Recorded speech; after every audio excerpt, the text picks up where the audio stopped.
January 22nd, 2024, Montgomery County Board of Supervisors meeting. And first up, we do have a closed session. And before we vote on the motion to go into closed meeting, we are removing number 1, project number 2024-002.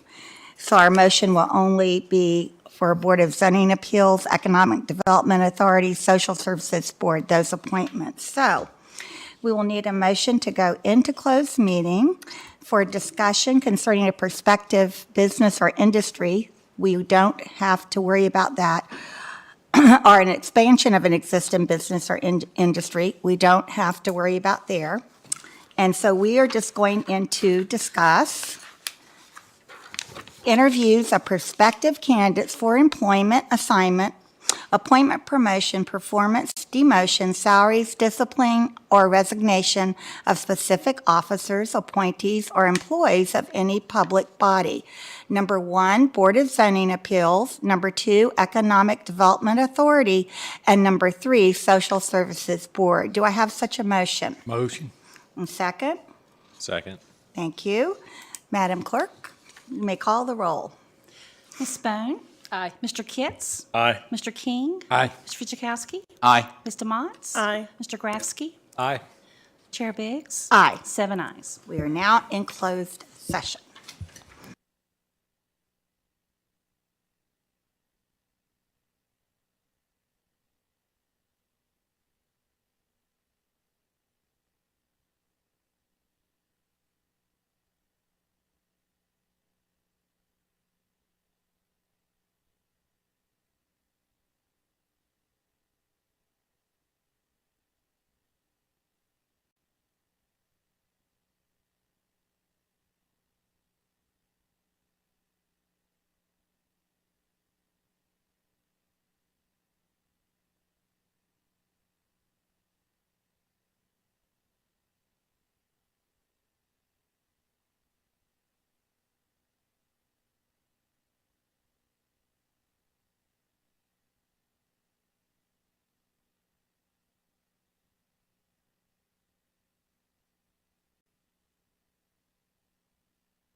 Okay, we're going to come back to order now, and our first item of business is to come out of closed meeting. Do I have such a motion? Motion. Is there a second? Second. All right, Madam Clerk, would you please call the roll?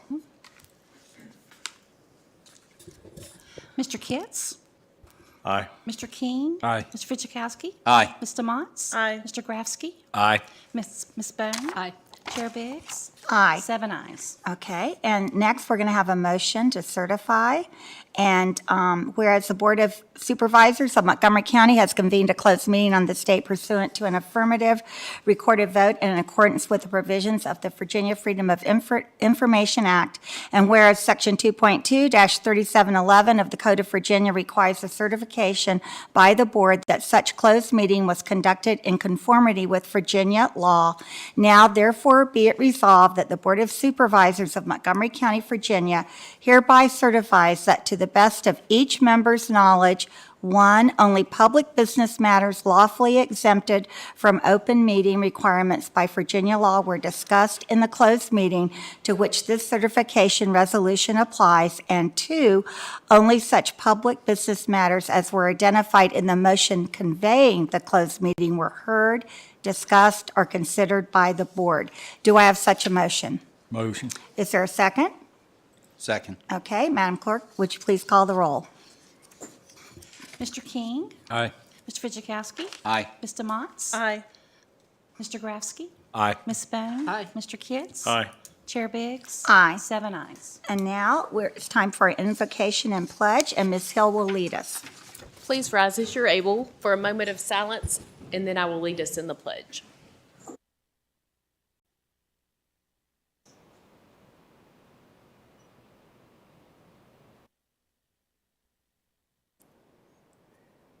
Let us pledge. I pledge allegiance to the flag of the United States of America and to the republic for which it stands, one nation, under God, indivisible, with liberty and justice for all. Thank you. Thank you. Our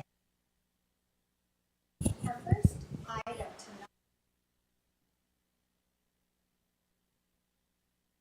Sorry, Mr. John Aldrich with Brown, Edwards and Company, and he's going to present our county's annual comprehensive financial report for the fiscal year ending June 20th, 2023, and everyone has a copy at their place. I think Welcome. Many of you probably recognize John. He's been here before to present the financial report to us. It has a new name since he was here last time. That's right. And I also wanted to thank Lisa Rain and her staff for their hard work on the audit. It is quite an accomplishment, and it was all done well and in a timely fashion. So thanks, John. It's good to see you. I don't need to say anything. You already did. But no, thank you all for having me. At your where you're sitting, you should have a bound copy of the report. I'm just going to walk you through what I think are a few highlights in this report. If y'all have questions, certainly stop me as we go, or at the end you can certainly ask questions. But if you have the report here, just a reminder, the way it works is every locality in the state of Virginia has to have an audit done, okay? It's on the June 30th year end. And that audit has to be filed with the state by December 15th, okay? So that's what we're here tonight, is just to go over that audit. Included in this audit would also be the Economic Development Authority, the PSA, and the school board. So all of those are together in this report. So if you have this report, I want you to just point out a few pages. If you look after the tab that says Financial Section, I believe that's page number 1 at the bottom there. And the very first paragraph talks about opinions and says we have audited. But then the second paragraph says, in our opinion, the financial statements referred to above present fairly in all material respects. All right, what that is an unmodified or a clean opinion. So that's as good as it gets on the financial statements. So you ought an unmodified opinion. What I want to also let you know is this audit was completed and signed off on December 13th. So 2 days before it was due with the state. So that's certainly something you ought to be proud of. Everything was done on time. Because I went back the prior 2 years, previously in 2022, that one was done in March 28th of 23, and the year before that, May 19th. And what had happened, as you know, through transition, turnover of staff, and some open positions, the process got behind. And so now, Lisa and her staff have done a good job of pulling this together and getting things back on time. So when Ms. Hill, at the beginning, complimented her, that's one of the things, this is back on time like it should be. So I like to point that out.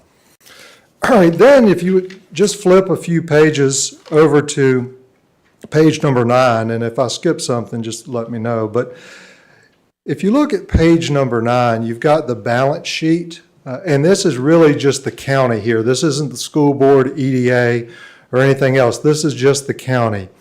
And looking at page number 9, you come to the bottom of that, and you have what's called fund balance. And those that have been on the board for a while know all about fund balance. And the new folks, I'll tell you what that is. Fund balance is basically what's left over, okay? And there are different buckets it can go in. It can go in non-spendable, it can go in restricted, it can go in committed. That's what you all as a group would commit funds. It can go assigned. That's where Angie and her team could assign it. But then what's left over at the very bottom is known as unassigned. That's the piece that you can do pretty much whatever you want with it, as long as it's within the mission of the county of Montgomery. And the way we look at this unassigned, we like to say, all right, how many months of reserves do you have there? And if you looked there, your number is $38 million. If you did this and did the math on it and compared it to your expenditures, you're right at 3.3 months of reserves, okay? I do these governments all across the state. 3.3 months would put you in the category of stable. You know, comparing you to other clients of mine, that's a good number. There's always a risk if you build that number up too big, then you've got your citizens saying, hey, y'all have become a savings and loan. Why are you taxing me if you're just sitting on the funds? So that's one risk you have. If it gets too small, well, if, you know, a couple businesses get behind on their taxes, where's the money going to come from? So you have to have a healthy balance there. And I would just tell you, in my, again, opinion, 3.3 is good. And again, it's stable. If you look where you've been the last couple of years, you'll remain stable there. The other thing I'll point out to you right next to that, and I'm going to show you something on the next page about this as well. You see that column that says county capital improvements? And it's sitting right now with $43 million of cash and $98 million of investments. So a total of $142 million. And you're probably thinking to yourself, what's these funds? What's going on here? If y'all remember back in 2022, you issued a little over $90 million of debt, for various projects. Those projects haven't taken place yet. So as a result, you basically went out and got debt maybe a little sooner than you should have. The good news is you got this debt at anywhere from around 3 to 5%. So if you went out today to get that debt, you're not going to do it any better than that. The other thing I will point out related to that debt is if you flipped over a couple pages to page number 11, by that money sitting in the bank, y'all earned right at $4 million in interest on those funds. And that's on page 11, if you look in the county capital improvements column. So you earned right at $4 million on the money that was invested there.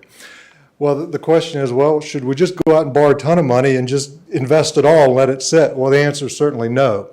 Because what happens with you being a government and you're using tax-exempt debt, the government doesn't want you to double dip, meaning they don't want someone to go borrow money that's tax-exempt, invest it, make earnings that are tax-exempt, and as a result, it's just kind of gaming the system. So what happens is the government comes in and you have to get an actuary to do this, and they compare the interest expense on the debt versus what you made. And the difference is a term called arbitrage. You have to pay there's a calculation that goes through, and the arbitrage is the difference between that multiplied by a percentage. So as a result, you have a liability on your books for $400,000. Okay, you're going to have to pay $400,000 for that $4 million you earned. So again, not a bad deal. But just always like to tell people that you just can't invest it and let it sit there. It was bond money for a purpose. Okay. If I can interrupt for just a second, when we talk about our capital projects funds, we talk about the schools and county funds separately, and for the financial reporting purposes, they're combined. So the $90 million that John referred to that we borrowed was for the Christiansburg High School renovation. And that's a unique thing, again, for you all that are new in Virginia. Schools can't issue debt. So if a school needs to build a building, the locality, meaning the primary government, what they would call, for example, your case, Montgomery County has to issue the debt. The debt stays on your books because they don't have the ability to tax and pay for that debt. So it's kind of a unique situation where they might get the building, but you get the debt. Okay, so that is a unique thing in the Commonwealth. Right, if you flip over 2 pages to page number 13, this is looking at the county and looking at your budget and how y'all did compared to your budget. And you can see here, this is for the general fund. And this is at a real high level because it gets much deeper than this. But I want to just kind of let you look at the expenditure section there. You all had budgeted right at $161 million of expenditures. Your actual expenditures were $139 million. In every category listed, you were below, the actual was below the budget on expenditures. So again, it's good management. The big one there with schools is really a lot of times a timing thing. It happens. But again, even with schools, you were $5 million below budget there. Economic development being the big one, $7 million below budget. And that $7 million represents the ARPA funding for the broadband project. Yep. $6 million of that. Okay. All right. And then I just want to point out a few more things while I have your attention, is if you go all the way back to page number 119, and again, I skipped all the notes, but happy to talk about any of them. On page 119, if you wanted to see the breakdown for the school system, the school board, that is shown back here. So you can see the way the school board is managed. You've got the operating fund, you've got the cafeteria, and a new thing that happened a couple years ago is the school activity funds actually show up in this report. They used to not, but new rules changed a couple years ago on that. So that shows up. So you've got each of those as their own column. So I like to point that out. And then the other thing I think that's worthy of mentioning to you all is on page number 123. Not only do we have to audit, compliance with state laws and code, we have to make sure the federal money you get is spent accordingly with the guidelines of the federal programs. And on page 123, you've got a listing of all the various federal expenditures during the year, and it's listed out by program. And if you flipped over to 125, you can see that y'all spend, and this is county and schools, total combined right at $35 million of federal money. Just remember that because I want to tell you something about that in a second. So $35 million of federal expenditures this year. All right, and then going through here, I like to point out, and it's good information, on page number 130. On page number 130, you can see the last 10 fiscal years, and you can kind of see the county, the growth in various functions as far as taxes. You can see the different cost of the different functions of government. So for example, back in 2014, tax revenue was $90 million. That's the first line. This past year, tax revenue was $126 million. But also in that same vein, you can look down the expenditure section, and for example, public safety. Back in 2014, you all spent $15.7 million on public safety compared to this last year, 21.3. Always with local governments, it's usually public safety and education are your two biggest categories. And you can see in education, back in 2014, y'all spent $41 million, which would be the first column there on the right. And then compared to the last column on the left, this past year, almost $55 million. So again, that's in the bulk, almost all of that's what y'all are putting back into the local school system here. All right. And then the last thing I want to mention to you all, and certainly I'll answer any questions you have.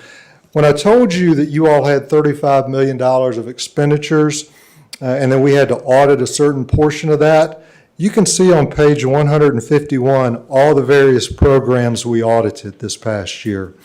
And quite frankly, there were quite a few that we had to audit this year. And it's based on size primarily of the program. You can see a lot of these were COVID-19 related, a lot of them adoption assistance, a lot of stuff at schools related to special education. The cool thing is, though, if you flip the page over to page number 152 and look at item C there, in testing all those programs, there were no instances of non-compliance that we found. So again, 35 million, we don't look at all of it, we look at a percentage. In all those programs we looked at, we were able to say you complied, no instances there of money being spent that we tested inappropriately. So again, that was something to be proud of, because again, what makes that unique, it's not just the finance department that controls that. That would be the social services group, it would be the folks at the school dealing with various programs. So there's a lot of people involved in this, not just finance. So the fact that you were able to go through this and have no issues or no findings is something to be very proud of. So with that being said, if I had to sum it up, you all had a very good audit. Lisa and her staff did a wonderful job of getting this back on task. You're in a good place as far as fund balance goes. You know, chances are you're going to start using that money that's set aside for the capital projects this year, I would assume. But other than that, I am happy to answer any questions y'all might have. Okay, thank you. Let's start down here. Supervisor Bone, do you have any questions? I do. How long has the county worked with Brown Edwards on doing this audit, these types of audits? I would, Angie, you know, 06 or before that? Was between 03 and 06. So Mr. Goodman was here. Yeah, right, that's right. Yeah, and what we often do to answer that question too, we've got a lot of long-standing clients, and sometimes boards will come to me and say, hey, you've been doing this a long time, we need some fresh eyes. And what I will tell you to that is, if you're not my client, then I say it's great, everybody needs fresh eyes. But what we can do for you all, and I've done this for numerous clients, you can have partner rotation. So you could have a different partner on the job that, you know, is with Brown Edwards and is new to the engagement, and kind of get that fresh set of eyes without losing the basic core things. So that's something we always tell clients. If it interests you, we can definitely rotate. Does that cost any money to do? No. And how often? I mean, would you recommend that? Deep down, I think you're going to get, I'm providing you with a great, you know, I feel comfortable that I'm not too comfortable, if that makes sense. However, if it gives you any more peace, I'm always for a client saying, look, we'll do it. We'll rotate it. I've got another county that they've adopted a policy, and I've been doing their work, or the firm has, since '96. They rotate it every 5 years. Mm-hmm. So, I mean, it goes through the bid process, and if our firm gets the award, then they say as part of the award, we just ask for a new partner on the job. And Ms. Hill, how often do we go to the bid process? I think the contract lasts for 3 years with 2 renewals. What the Code of Virginia allows is how often we go. Gotcha. I'm just going to go through the booklet because I've dog-eared and made marks and stuff like that. Okay. On page Roman numeral 5, it shows all the investment in our county for the last 10 years. Do we ever show it on an annualized basis in this report? I know we can get the data, but. We don't show it in this report. That we kind of follow guidelines for what we include in the report, and this is more of a format. But if you want to see information like that provided, we could certainly do that for you. And then the other question is, so we generated 2,200 jobs.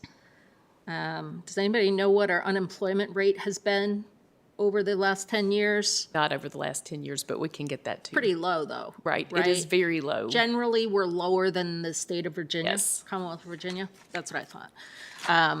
No, you don't need to get, Okay. these are just questions, so don't feel like you have to. I'll ask you to follow up if I am interested.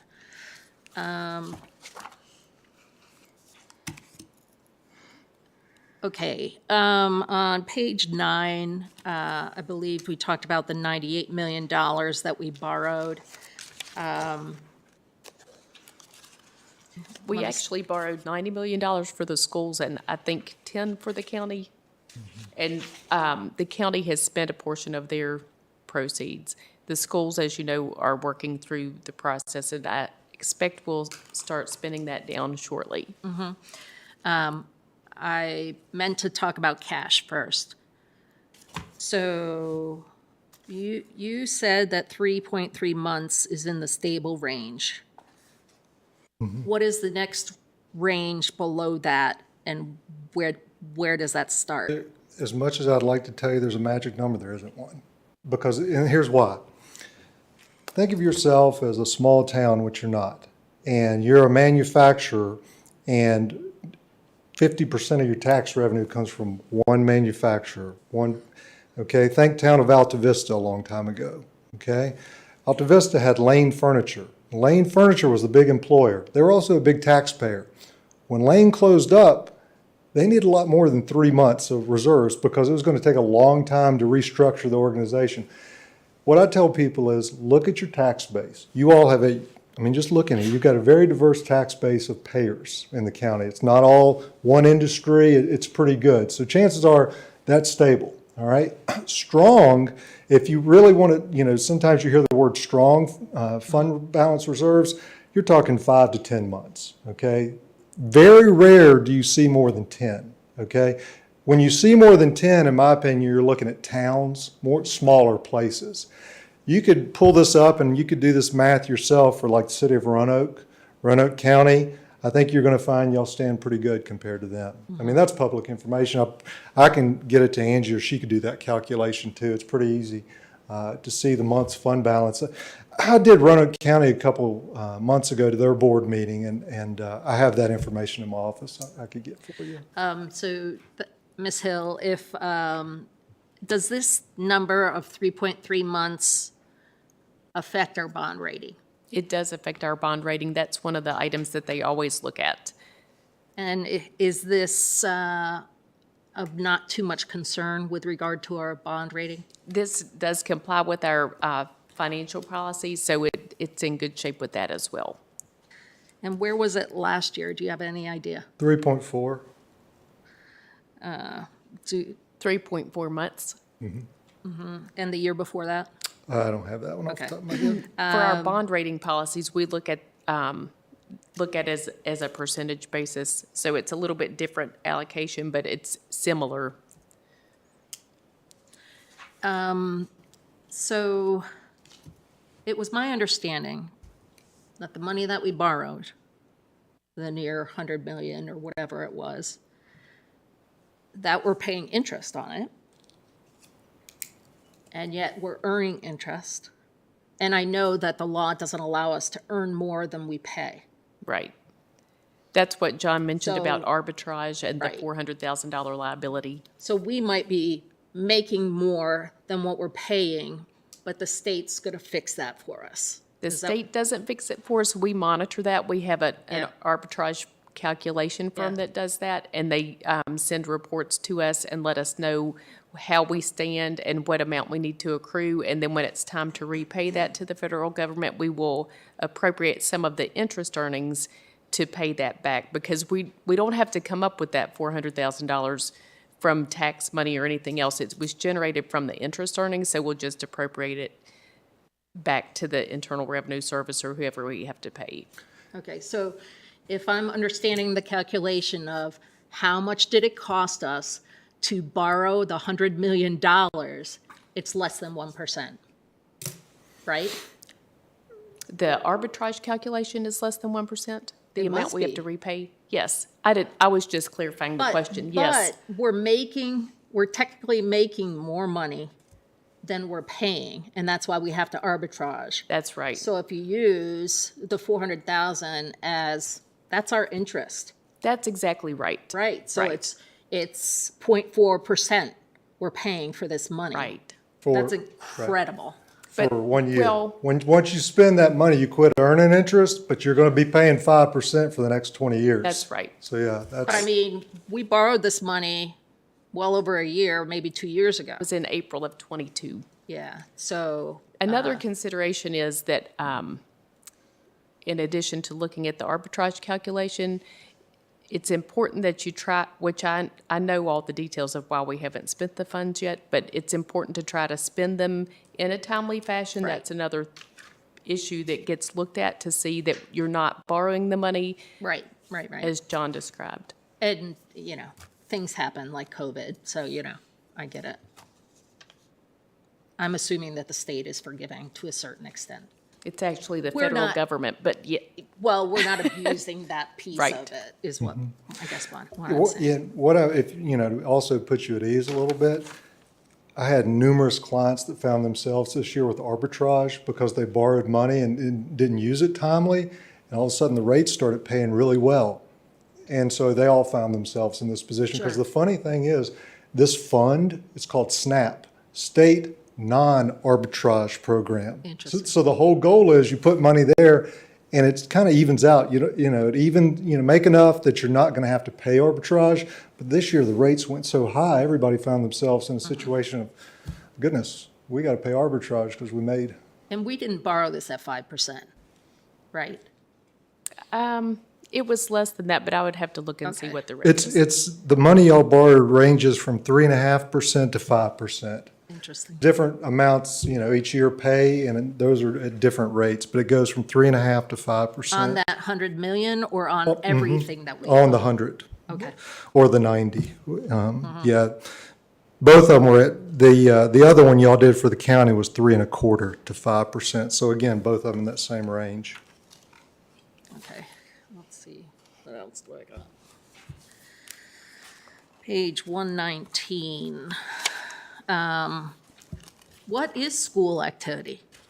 School activity would be if you had a son or a daughter at the school, and field trips, athletic things, just the funds they have at the school, like the one, things have changed over time, but I remember when the school teacher would collect money for a field trip, the classroom receipts, all of those things would fall in the school activity type fund.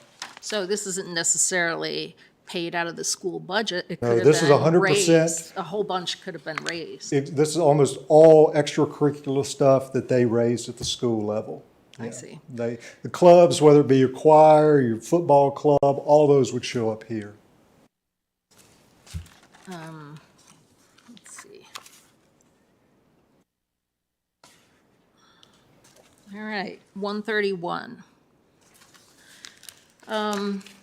So when we approved to cancel Merchants Capital, that was for the fiscal year that we're in right now, is that correct? Yeah, that's correct. It was in effect for January of 2023.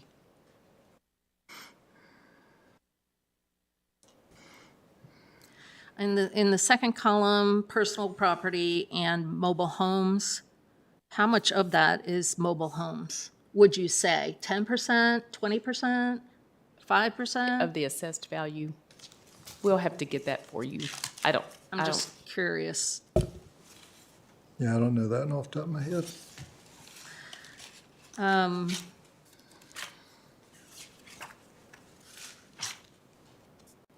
So from what I understand, on the next page, 132, it shows that the town of Blacksburg did not change their real estate taxes. Town of Christiansburg reduced theirs 2 pennies, and we reduced ours 19 cents. Ours was revenue neutral. Was town of Christiansburg revenue neutral? I think theirs was Did they raise it a little bit? I don't know. They raised it a little bit, I think.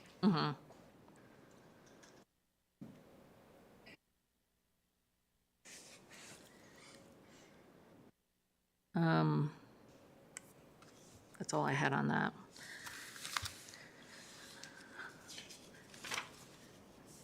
On page 133, if we compare ourselves to the other counties around us,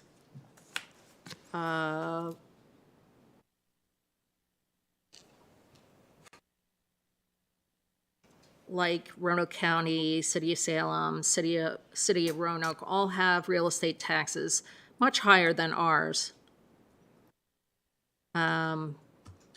When would we get calendar year 2023 numbers for this graph, for this chart?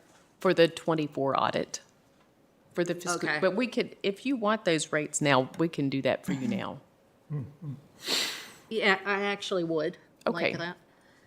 And is there any chance that, back when I came onto the board in 2017, a fellow board member would often say that the difference between our tax rate and Roanoke County tax rate is the fact that they have to pay for their fire and rescue and for garbage pickup.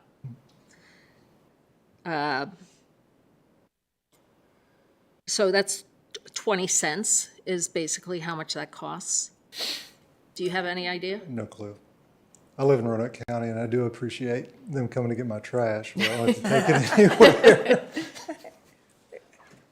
I mean, It's worth 20 cents to me. I don't know about anybody else. well, in the city of Roanoke, it's like 25 cents or whatever it is. I Yeah, was just curious. They've got, Based on what I know about Roanoke County, they have more staff in several of their departments than we do. and Roanoke City also does recycle curbside.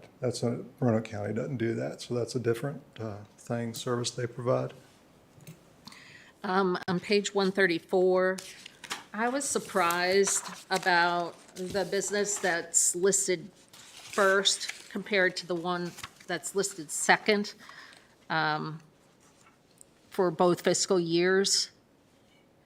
Is that just new property that goes on? What I would mention to you, that column should say 12, fiscal year 12, I would think. Right. Because it should be, or actually 24, it should be 9 years ago.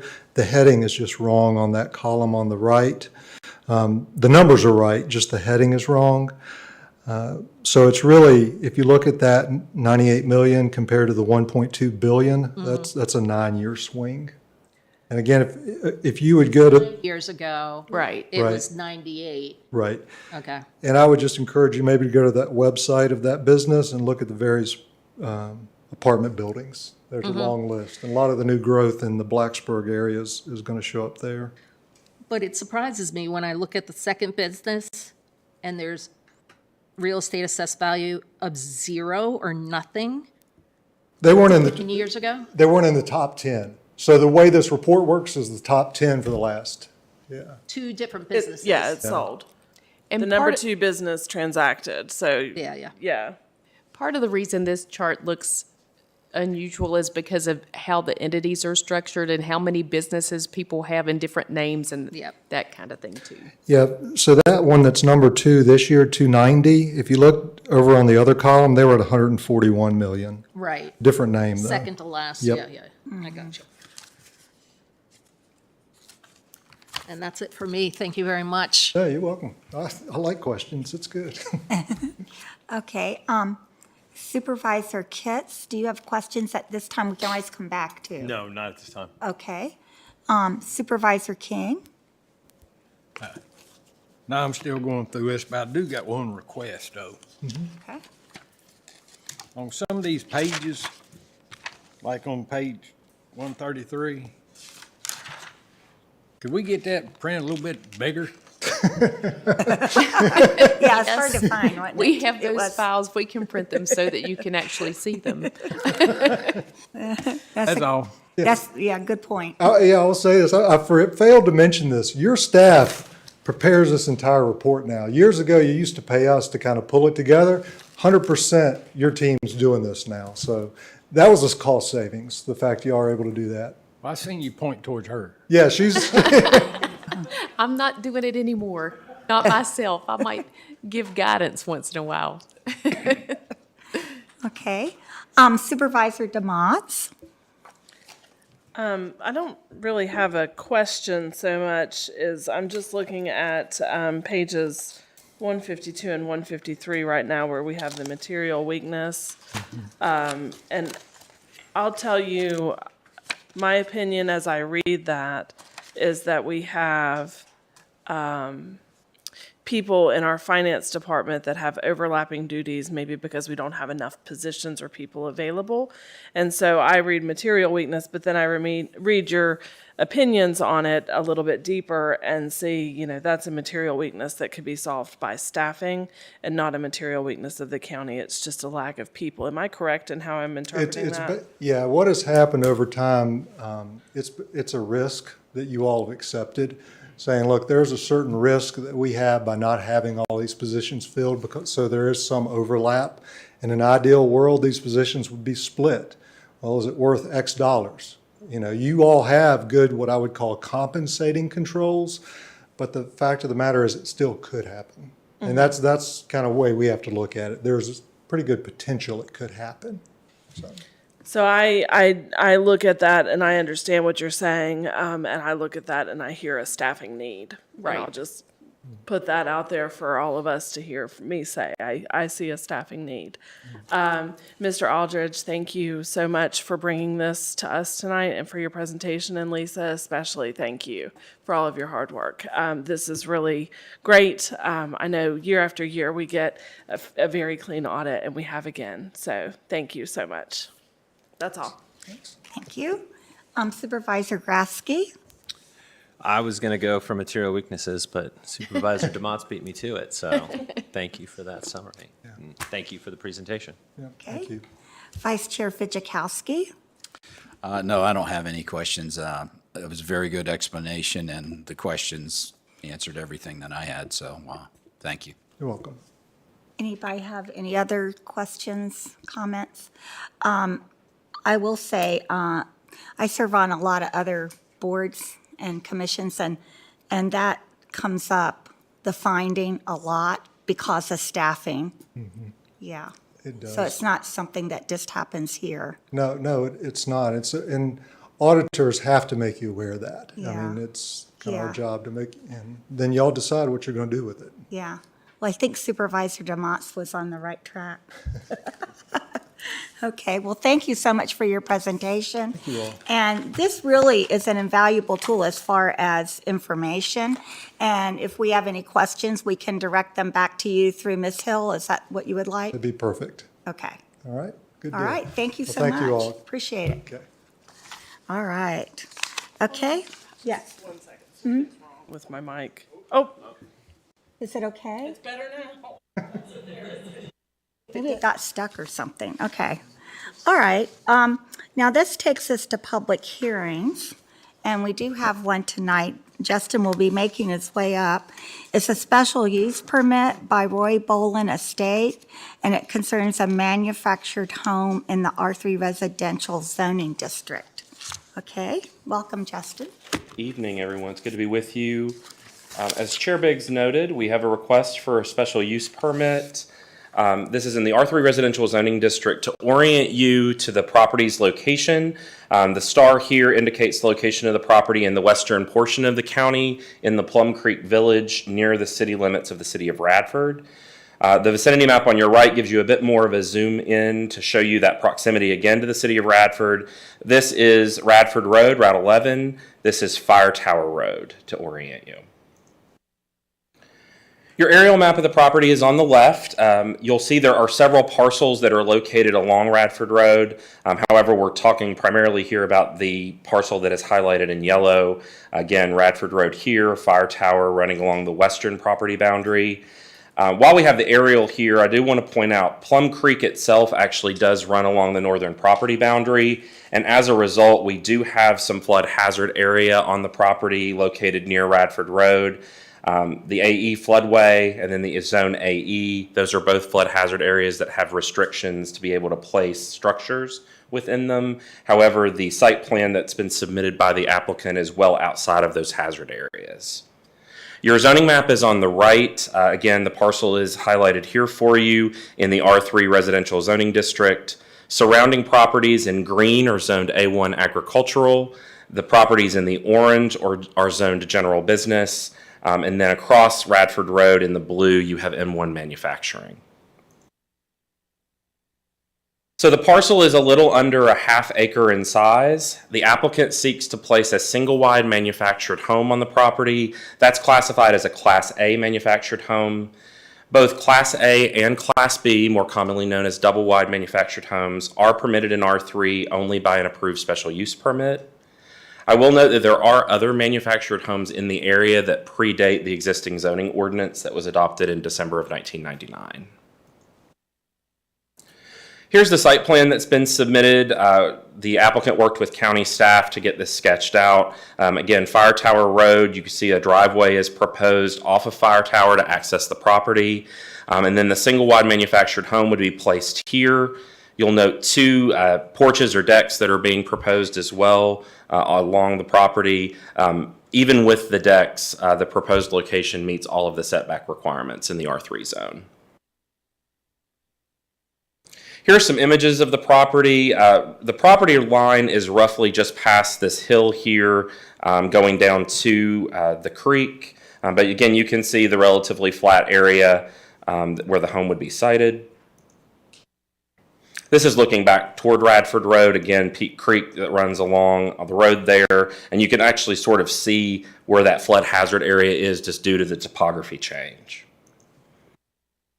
And then these are images showing you Fire Tower Road. This is looking back toward the intersection of Radford Road. And then this is looking back up Fire Tower as it crests the hill.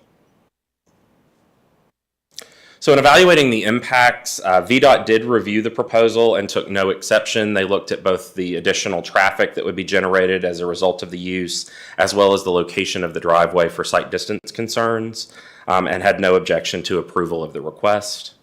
The site is served by public water and sewer that's provided by the Public Service Authority. If the application is approved, the applicant would need to meet all the requirements of the PSA in order to do the connection. There is also a 30-foot wide utility easement on the property. However, it is not within the area of the proposed manufactured home. Looking at the environmental impacts, again, we noted the designated flood zone, but it's nowhere near the proposed location of the dwelling. At the time of permitting, if the special use permit is approved, we will review all erosion and sediment control and stormwater measures that are required as that permitting process goes on. Due to the number of units, there's no impact to the schools that's anticipated. This area is located within the village expansion area of the comprehensive plan. This is the area of the county where we want to see residential and commercial development. Here are your planning and land use goals, again, centering residential and non-residential uses in the village expansion areas and providing that mixture in the village expansion areas. The property is also located within the Plum Creek Village and is identified as medium density residential in that plan. Your uses here, again, medium density residential includes single family dwellings. And then new development should be compatible with existing development patterns within the village. Again, there are other manufactured homes in the vicinity making this compatible. So in our analysis, it was determined that a manufactured home is a viable use for the vacant parcel and aligns with those neighboring land uses. It does provide the property owner with a more affordable alternative than stick-built construction and will generate limited impacts and burdens on existing infrastructure. I will note that staff does intend to, in the zoning ordinance update, look at this issue to allow manufactured homes as a by right use in all of our residential zoning districts. And we intend to take that up with the zoning ordinance update later this year. When the Planning Commission reviewed this in January, all members were in favor of recommending approval to the Board of Supervisors on a 9-0 vote, and no members of the public came forward to speak. So as a result, the Planning Commission recommended approval of the special use permit with the following two conditions. Only one Class A or Class B manufactured home shall be allowed on the property in association with this special use permit. And all permits from other agencies must be provided to the zoning administrator prior to approval of the required site plan and issuance of subsequent county permits. And we did receive a question about the wording of the first condition at the Planning Commission meeting.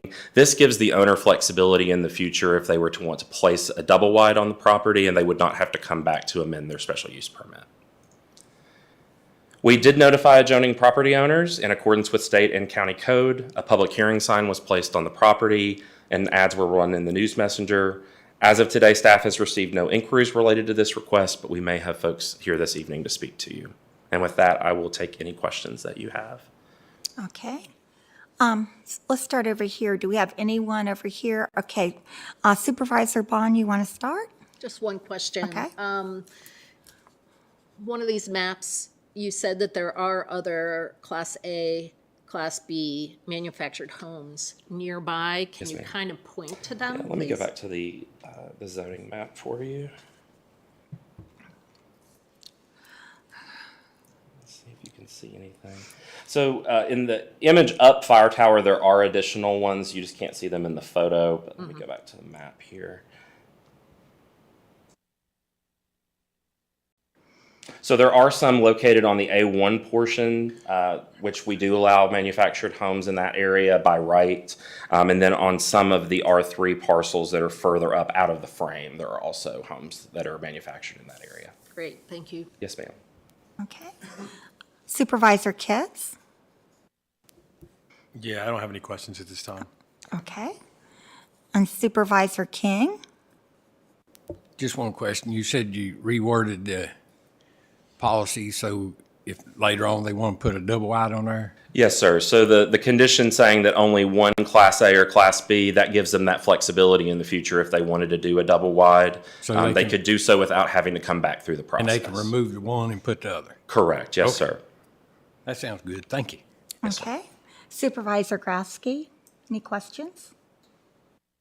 I think you answered the question, but you said A1 is by right for placing. Is there any other zoning currently? I believe the rural residential zoning district also allows them by right. And in R1, I believe we allow Class Bs, but not Class As. Okay. But we're going to look at it in a comprehensive way of all the zoning districts when we do the ordinance rewrite.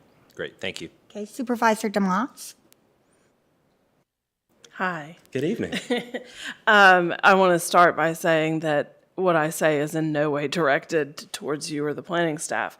I am very happy to hear that this is going to be looked at. I feel like you knew I was going to talk about this, which is why you highlighted that the ordinance was last changed in 1999. What were the fees that this landowner had to pay to file this special use permit? So the special use permit application fee is $500, and then the applicant is also responsible for the advertising costs, and that's around $300. I will say that in all of our intake of these special use permits, we try when possible to find a solution for the applicant to allow them to do what they're looking to do within the confines of the ordinance. In this situation, the only option really that was available to the applicant was to either convert the unit to a modular home, which would have been a great expense to them, rezone, or do a special use permit.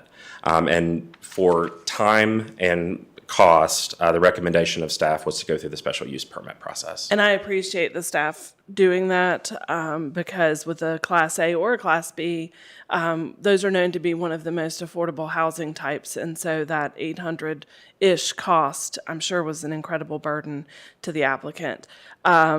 I'm very glad to hear that the code section will be looked at and possibly changed, where this could be either a by right use or not have to go through the special use permit process, costing that much money or delaying it so long for the applicant, because we're probably at months now that they've been waiting That's since correct. they applied to be able to place their home on their land that they own. So thank you very much. Thank you to the staff for the time taken to help the applicant with the site planning and all of that. I know that is a cost savings to not have to go to an engineer or an architect to get those things done. So thank you. And I really look forward to hearing the Planning Commission's input on how we can change the ordinance to better serve the citizens. Thank you, Appreciate Supervisor it. Watts. Thank you. Vice Chair Fidzikowski. No questions. Thank you, sir. And I don't have any either, but thank you for the presentation. Thank you. Okay. At this time, we have not public address, but public address for this special use permit. And we don't have anyone signed up. Chair Biggs, we need to open the public hearing to the public. Okay. We'll open it up to the public, but we don't have anyone signed up. Is there anyone that'd like to come forward and speak on this matter? Okey dokey.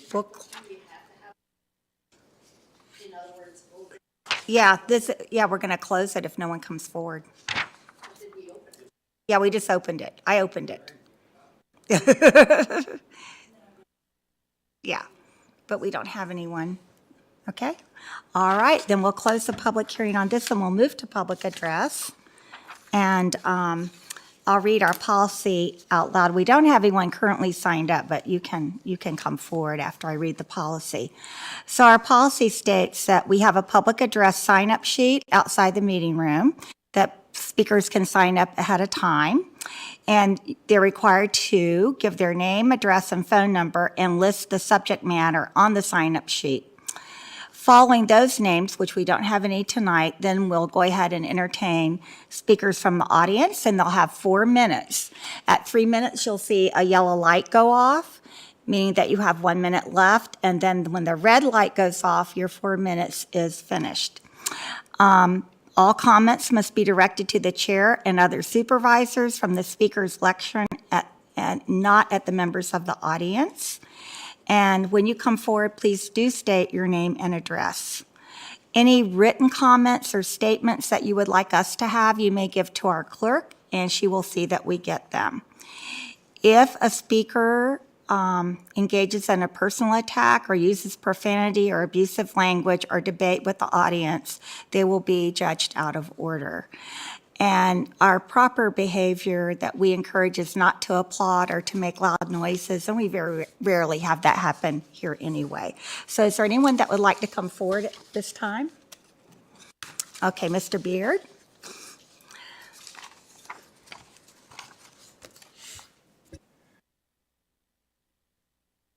Good evening, everyone. My name is Bob Beard. I live here in Christiansburg. At the last board, I live at 1200 Flint Drive. Okay, thank you. At the last meeting, I brought in a slide from the budget regarding the budget increases each year after year for the school board, okay? For the school MCPS, I'm sorry, from 2014 to 2024. And, because I kept on hearing during the election season that all the Democrats I spoke with said that there was a budget cut. And I just, I wanted to know why, and how that misinformation was getting out. So one of the board members spoke up and said that, that this chart may be a little misleading, that we need to go back in history and do some more research. So I did so. So first thing I did is I went back and wanted to research the inflation as a line in any of budgets. Okay, when I looked at all the Montgomery County budgets, there was no line item for inflation. I checked with Todd King and also with county admin that doesn't show up as a line item. I looked at the MCPS budget, okay, and the MCPS budget, the 2023-24 budget, has a line that quote says inflation of 6.5% for services, supplies, materials, and equipment is $567,829, which is 0.004 of the total budget. So inflation does show up in the budgets, okay, but that's just for MCPS, not for the county budgets, okay? So I also wanted to see, well, what's inflation look like from 2005 till today? Well, in 2005, the inflation rate was 2.56. The inflation rate in 2008 was 2.39. 2014 was 2.93. 2019, it takes a hike up to 4.69. 21 was 6.45. And 2022, the inflation rate is 4.92. Okay, so inflation plays a role, okay? So our budget increases as inflation increases. All right, so I wanted to see, well, what else do I need to know? What else is important here? All right, so student enrollment in 2005 was 9,619 students. Today, it's 9,591. So actually, there's no growth in student enrollment in MCPS schools. Actually, there's a decline of 28 students, and that's sourced from the VDOE, okay? And the cost for students in 2006 was $8,137. The cost for a student today is $14,000, okay? So we had, since 2014, we've had a 34% budget increase, 33% budget increase, and we only had a 28%, a 30% inflation rate. So we're actually ahead of inflation. My time's running short. All right, so homeschool growth has grown by 5%. This past year, 8% of the students in Montgomery County are being homeschooled. Mark Meyer started this in 2014. We've had 8 years of teachers getting pay raises, 8 consecutive years. We've starting pace went from number 2 to number 7. From number 7 to number 2. SOL scores continue to fall, and MCF refuses to address loss of learning. Okay. My question is, MCS is going to want more money at the end of the month at their budget next week. Okay. What's going to change? Let's not forget, CHS renovations was $95 million. That's $60 million more than what Salem paid for same renovations. Both schools went from 1,200 students to 1,600. CHS student in 1997 was 1,069. It's grown by 100. Thank you, Mr. Beard. All right, thank you. Okay. Would anyone else like to come forward at this time to address us during public address? Okay, seeing no one, we'll close public address. Our next item is an addendum. Do we have any? No, ma'am, we do not. All right.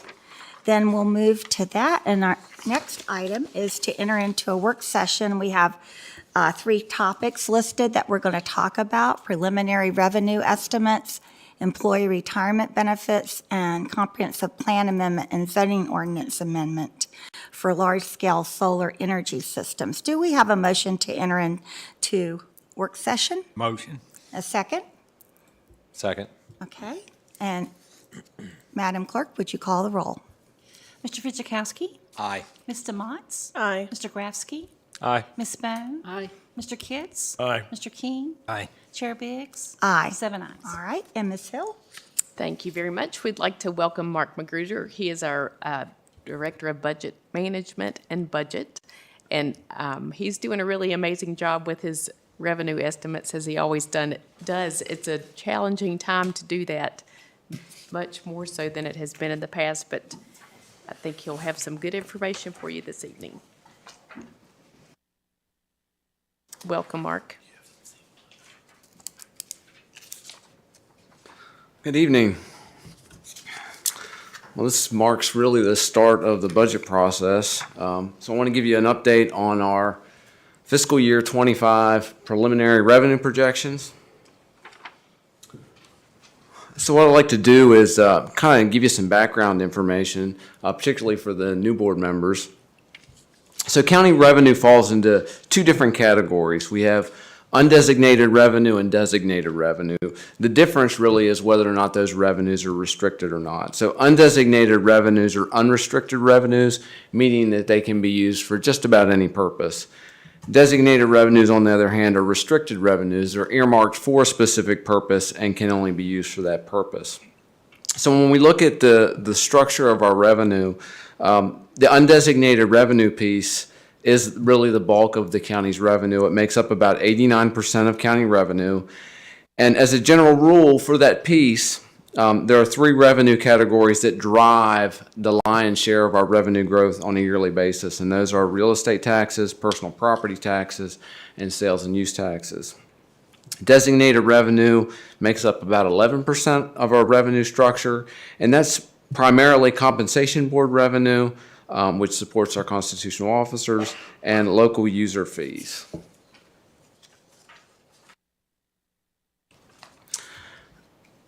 I like to show this slide to kind of talk about what's happened since 2008, but I came to the county about 20 years ago, and so I have data back to 2002. So if we look at the time period from 2002 to 2008, During that time period, our revenue was about 80% undesignated, 20% was designated.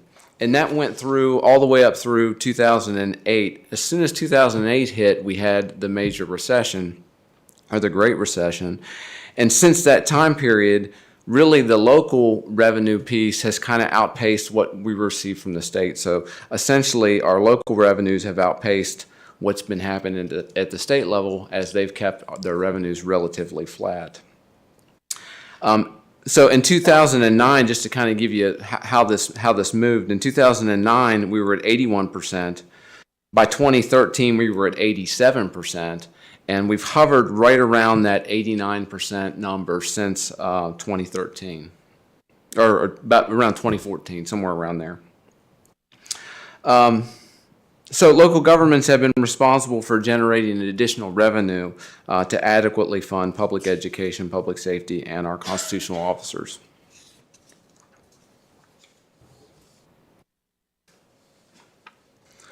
All right, this slide helps kind of explain the county's revenue growth. I'm going to kind of go through this kind of slowly, so to try and give you a better picture of how this works. So revenue growth really consists for us of two distinct components, one of which I'm going to say is kind of mostly known, and then the other one is kind of unknown or kind of projected. And so what we do is we start with the base revenue, and we look at what I call the base revenue change, and that's the ongoing difference in the current year undesignated revenue versus the estimate that we put forward. So as you know, the budget is an estimate. Actual revenues that come in can be more or less than what we project. So for example, our actual real estate value that gets placed on the book may be more or less than what we thought. So if that estimate comes in higher than we thought, that number would get added to the base before we even consider any new growth going into the next year. So we have some things that are known, what's been added to the book already, and then those changes will be considered base changes because they're already there, they're already active. Then the second component is new revenue growth. That's new stuff that gets added to that book from one year to the next year. And so that's projected new revenue based on new construction values, acquisition of new personal and business property, and then increases in the consumptions of goods and services.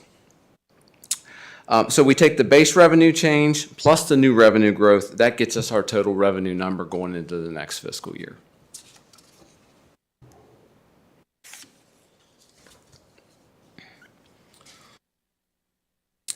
The last 3 or 4 years, as you've known, has not been normal.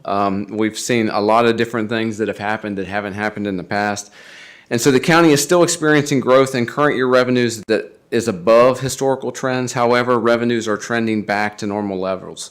So what I'm going to show you in the next couple of slides is that revenues in the current year are still exceeding estimates, but they're getting more in line with where they have been historically.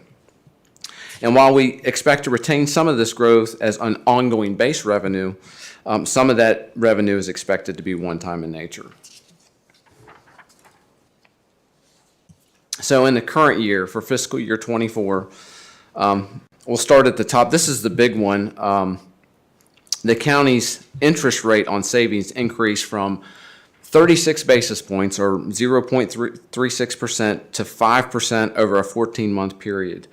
That extra interest earnings, which was discussed earlier when they talked about the audit, are estimated to provide an additional $2.4 million in additional revenue over the budgeted amounts.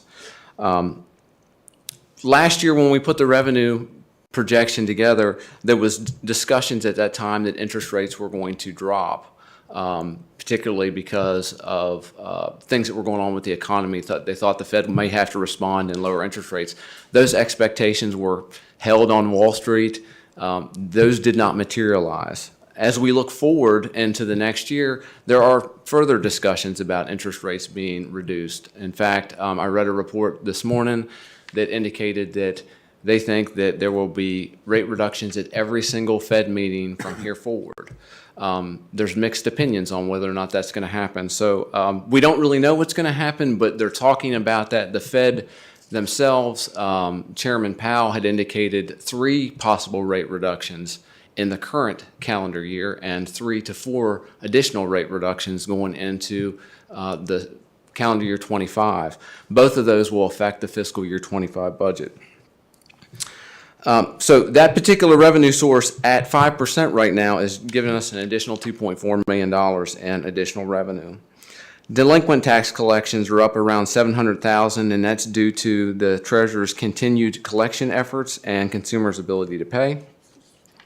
Personal property collections, this is all categories, and public service corporations are projected to exceed estimates by $500,000. $200,000 of that is assessed values based on the State Corporation Commission for Public Service revenues. What I can tell you about that category, generally those revenues don't change much, but every time we have a reassessment, then the State Corporation Commission comes back in and they try and anticipate, or they increase based on the real estate valuations that change. So I have to kind of anticipate what is that going to be. So I had estimated slightly lower than what they brought in. That's why that number is up a little bit. Sales tax collections are still strong and above trend. The extra growth in sales tax is still being experienced, and we've seen that. I had, I think it was 2 years ago, I had almost 5 or 6 years worth of growth in 1 year, and people are still spending money, so consumer spending is still strong. That particular area is going to give us $0.4 million in additional collections, and then real estate collections are up around $200,000. Due to more construction than we had anticipated. All other revenue categories are estimated to exceed estimates by $0.3 million. So on this next slide, I kind of break all this down. So that total is $4.5 million. So we expect to exceed the current revenue of undesignated revenue by $4.5 million. And then there's the breakdown.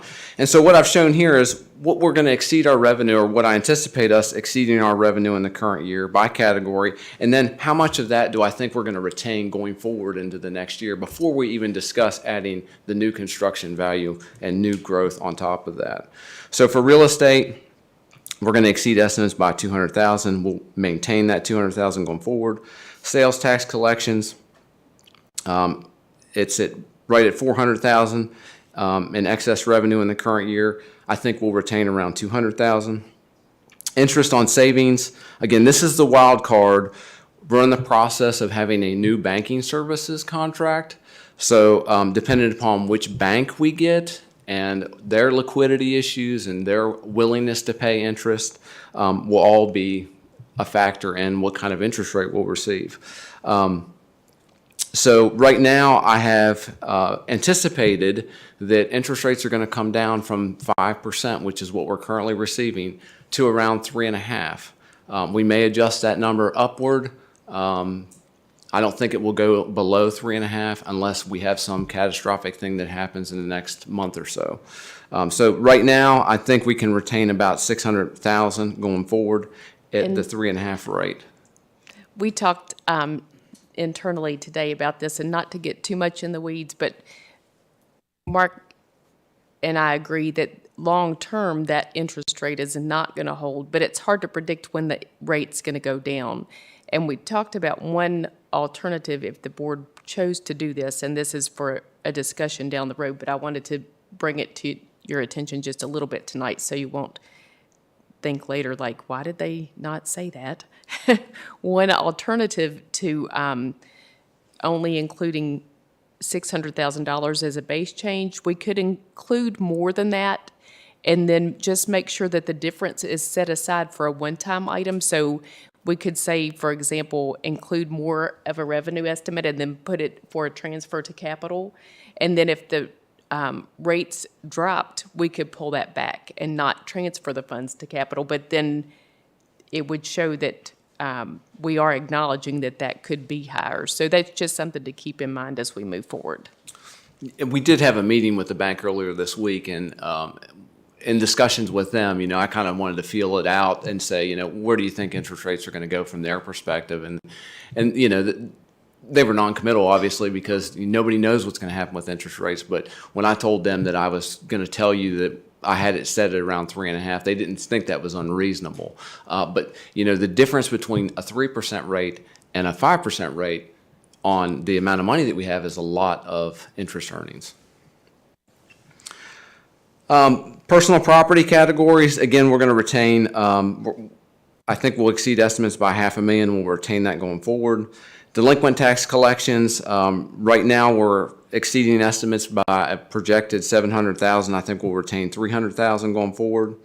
Now, you'll notice this next line item is recordation tax, and I have 0 and 0 there. The reason is that last year, the last 2 years, when I got in front of the board and talked to you guys about what was going on with recordation, the amount of real estate transactions was extremely high. There was a lot of building going on. There was a lot of apartment complexes. And so that number was, last year was, we exceeded revenue estimates by $700,000.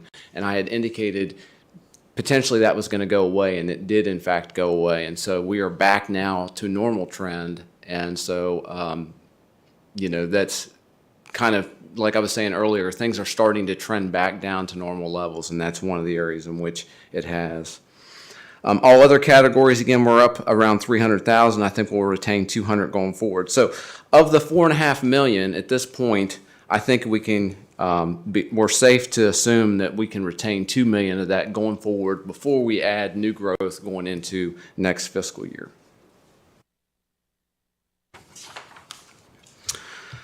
All right, talk a little bit about the potential impacts for the fiscal year 25 budget and beyond.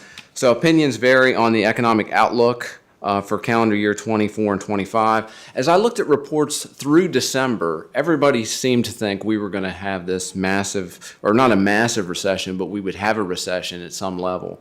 When the governor's budget was produced, they had indicated that they thought that we would have a mild recession. More recent reports are indicating they think that we're going to have a soft landing and we may not have a recession. I don't know what's going to happen. This is the most predicted recession that hasn't happened yet. And so I would love to be able to tell you that I know what's going to happen, but I don't know what's going to happen.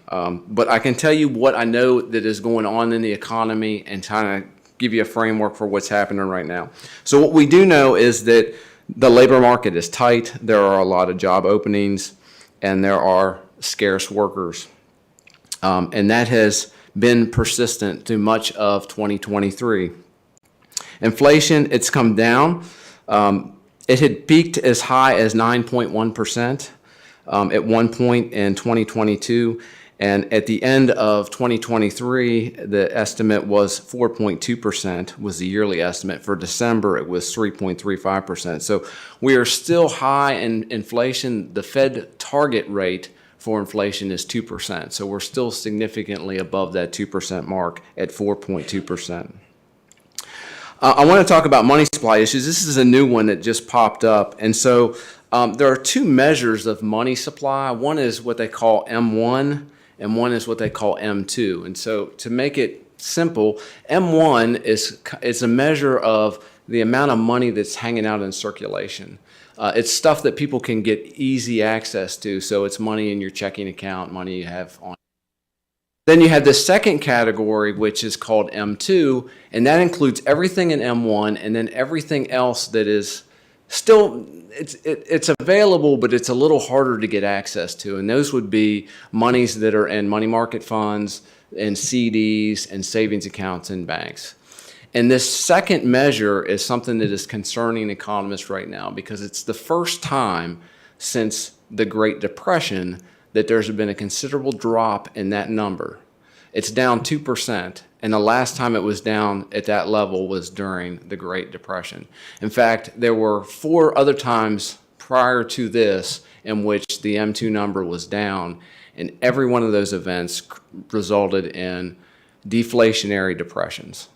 Now, I'm not saying that that's going to happen. I'm just saying that this is a measure that economists are seeing right now that is concerning them going forward. Like I said, nobody knows what's going to happen, but I want to at least point that out to say, hey, these are things that are happening in the economy that we need to be cognizant of. Credit tightening, again, It's harder to lend money right now. Banks are holding on to that, and they're requiring more information in order to issue loans. The stock market is at extremely high levels. The S&P is at peak levels right now. The real estate market is still at peak levels, and vehicle values are dropping. Now, what's interesting about vehicle values, you know, when we looked at this a year ago, vehicle values dropped 15%. In 2023, that was in 2022. In 2023, vehicle values dropped between 7 and 10%, depending upon the vehicle. One of the things that we've talked about in August each year is when we set the PPTRA rate, is making adjustments to the assessment ratio that we have. And we went from 80% down to 90%. So I'm not sure what will happen. There's a lot of variables in that, but we may be back on normal trend by the time we have this conversation in August. And the last thing I have on here is the Federal Reserve's monetary policy. Again, a lot of what's going to happen is going to depend upon what happens with the economy and then how the Fed responds.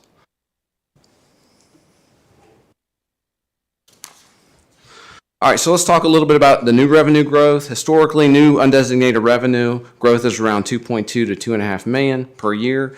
The projection that I'm going to show you in a second has new revenue growth for 25 at 2.35 million. And that projection is based on actual real estate book value, the land book for calendar year 24, and known construction to date that will be put on that book for 25. The actual personal property book values that was issued on the personal property book in September, and then historical growth patterns. And again, this includes leaving the motor vehicle assessment at 90%, and then potentially adjusting that in August. Again, I won't know. I have a value at 90%. So if we come down and the new values put us back in line, then we may not have to make an adjustment when August rolls around. Sales tax is estimated at 3% growth. And then again, normal trend analysis for our recordation taxes and delinquent taxes. So again, recordation's back on normal levels, and I think delinquencies depends, you know, there's a finite amount of delinquencies out there. And so once you kind of pull that money off the top, there's not as much left to pull. So again, our new revenue growth, 2.35 million. We're almost right at $1 million for real estate, almost $1 million for personal property, motor vehicle, and other personal property categories, and then sales tax at around $400,000, 2.35 million in total. This last slide kind of just gives you some detail. It has the approved budget, $134 million, and then the increases that you see. Again, you can look at the individual categories there. We have a little over $2 million in base changes or growth that we have that are known, and then the projected stuff on top of that is around 2.4 million. So the total estimated revenue increase going into fiscal year 25 is right at 4.4 million.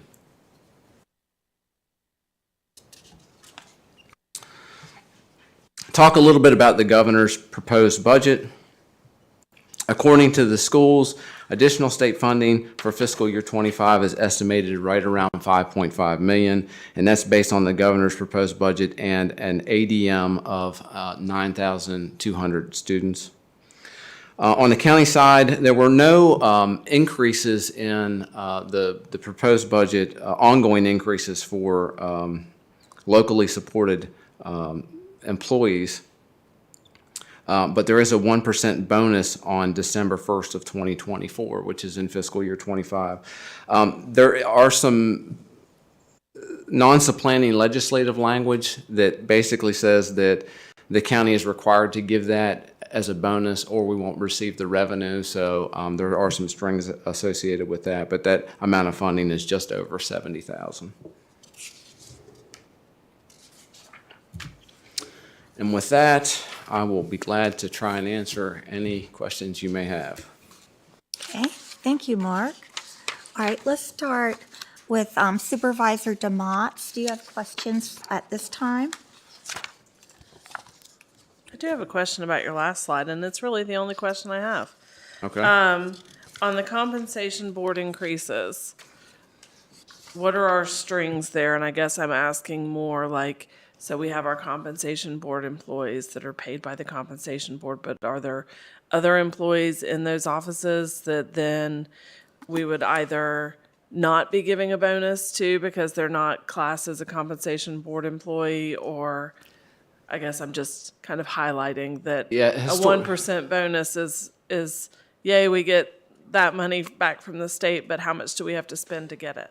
Yeah, I mean, generally speaking, when we've had bonuses like this in the past, we would give all county employees bonuses so that nobody got singled out. Otherwise, you would have that situation because the revenue really is there only to support those comp board positions that receive funding directly from the state. And that's where that money's coming from. And it's, there's a lot of employees in the sheriff's office. That's probably the biggest, they receive the most compensation board money, and that's where probably the lion's share of that 1% is coming in.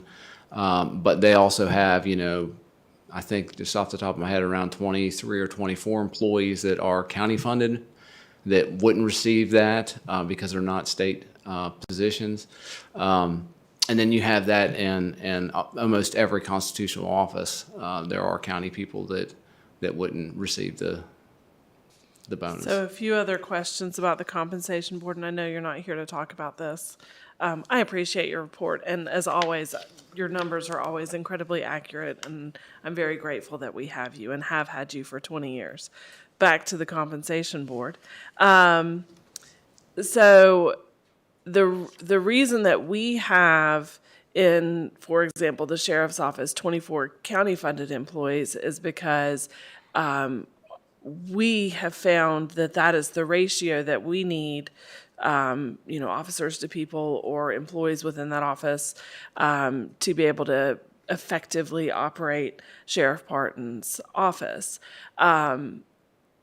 When does the compensation board ever update their calculations to come a little bit more in line with what actually we're seeing on the ground in our community? So, and it's interesting you bring that up because this year, in fact, they awarded some positions when we reconciled earlier this year, was able to reconcile the compensation board budgets to the approved budget. And the state actually included positions that were unfunded for many years. I mean, the positions were removed from the budget back in, I think, 2009 or 2010, right after the Great Recession. And so they went unfunded for a significant amount of time. And so some of those positions were then restored. And so we actually included those in the reconciliation. And when you get your proposed budget document, those additional positions will be in there. But not every constitutional officer received positions. Now, during that reconciliation in the sheriff's office, they were awarded 2 positions during the regular budget process for the comp board. Then there were additional positions that were added for the unfunded positions when I had to re-reconcile back in November. So again, the state was delayed in their budget. They kind of passed a skinny budget. And then when they came forward with the true revised budget, then we adjusted for those additional positions. So they do, like I said, it's been a long time coming. So we went, from 2008, 2009 timeframe up until now before they restored those positions. And we got some of them back, or all of them plus reflective of our community's growth back? They use a formula. They basically addressed the unfunded positions. They look at staffings, they do staffing studies from time to time, but there are times that the comp board says, oh, you need this many employees. We're not going to give you that many. We're going to give you less. So sometimes they're not funded. And I just ask you those questions to kind of point out that it's obviously, I would love to give all employees a 1% bonus in December of 2024, of course. But the General Assembly, or the Compensation Board, I guess in this case, gets to look really good at giving that 1%. But it falls back on this board to find the funds to make sure that the remainder of our non-compensation board employees are also rewarded for their service. So Right. I don't have any questions, but thank you Yep. very much for the presentation. Okay. Supervisor Grasky? I do have a question here. Delinquent tax collections, and so I'm trying to get my head wrapped around this. So if our delinquent collections are up by 700,000, does that mean that more people are delinquent in paying their taxes, and or are we just doing a better, like, help me reconcile this? So there's several components to this. We were actually talking about this earlier today. So there's a finite amount of money that's delinquent, and then that sits on the book that we're trying to collect. And then each year, because we don't collect 100%, I put a collection rate on each individual revenue category. And so there's additional amount that would go delinquent. And then the treasurer's office, through their work plus work through a collection agency, is trying to get that money. Now, a certain portion of that money you'll be able to get. A certain portion of it you won't be able to get. And so typically when I'm looking at those numbers, I'm saying, okay, what did they collect? And then as a percent of the total that's out there. Yeah. And then I'll say, okay, in this particular instance, I know these numbers off the top of my head, so I can just tell you them. But like, for instance, we collected just over $3 million in delinquencies out of that pot a year ago. Mm-hmm. I'm projecting somewhere around 3.7, and I have the estimate at 3 million. I think I said that wrong. 3 million is what we collected, 3.1 million about a year ago. I had 3 million as a projected number in the budget. Mm-hmm. I think we're going to be at 3.6, 3.7 is where I think we're going to be. But when we do that, that's going to trim down a larger portion than what we're carrying.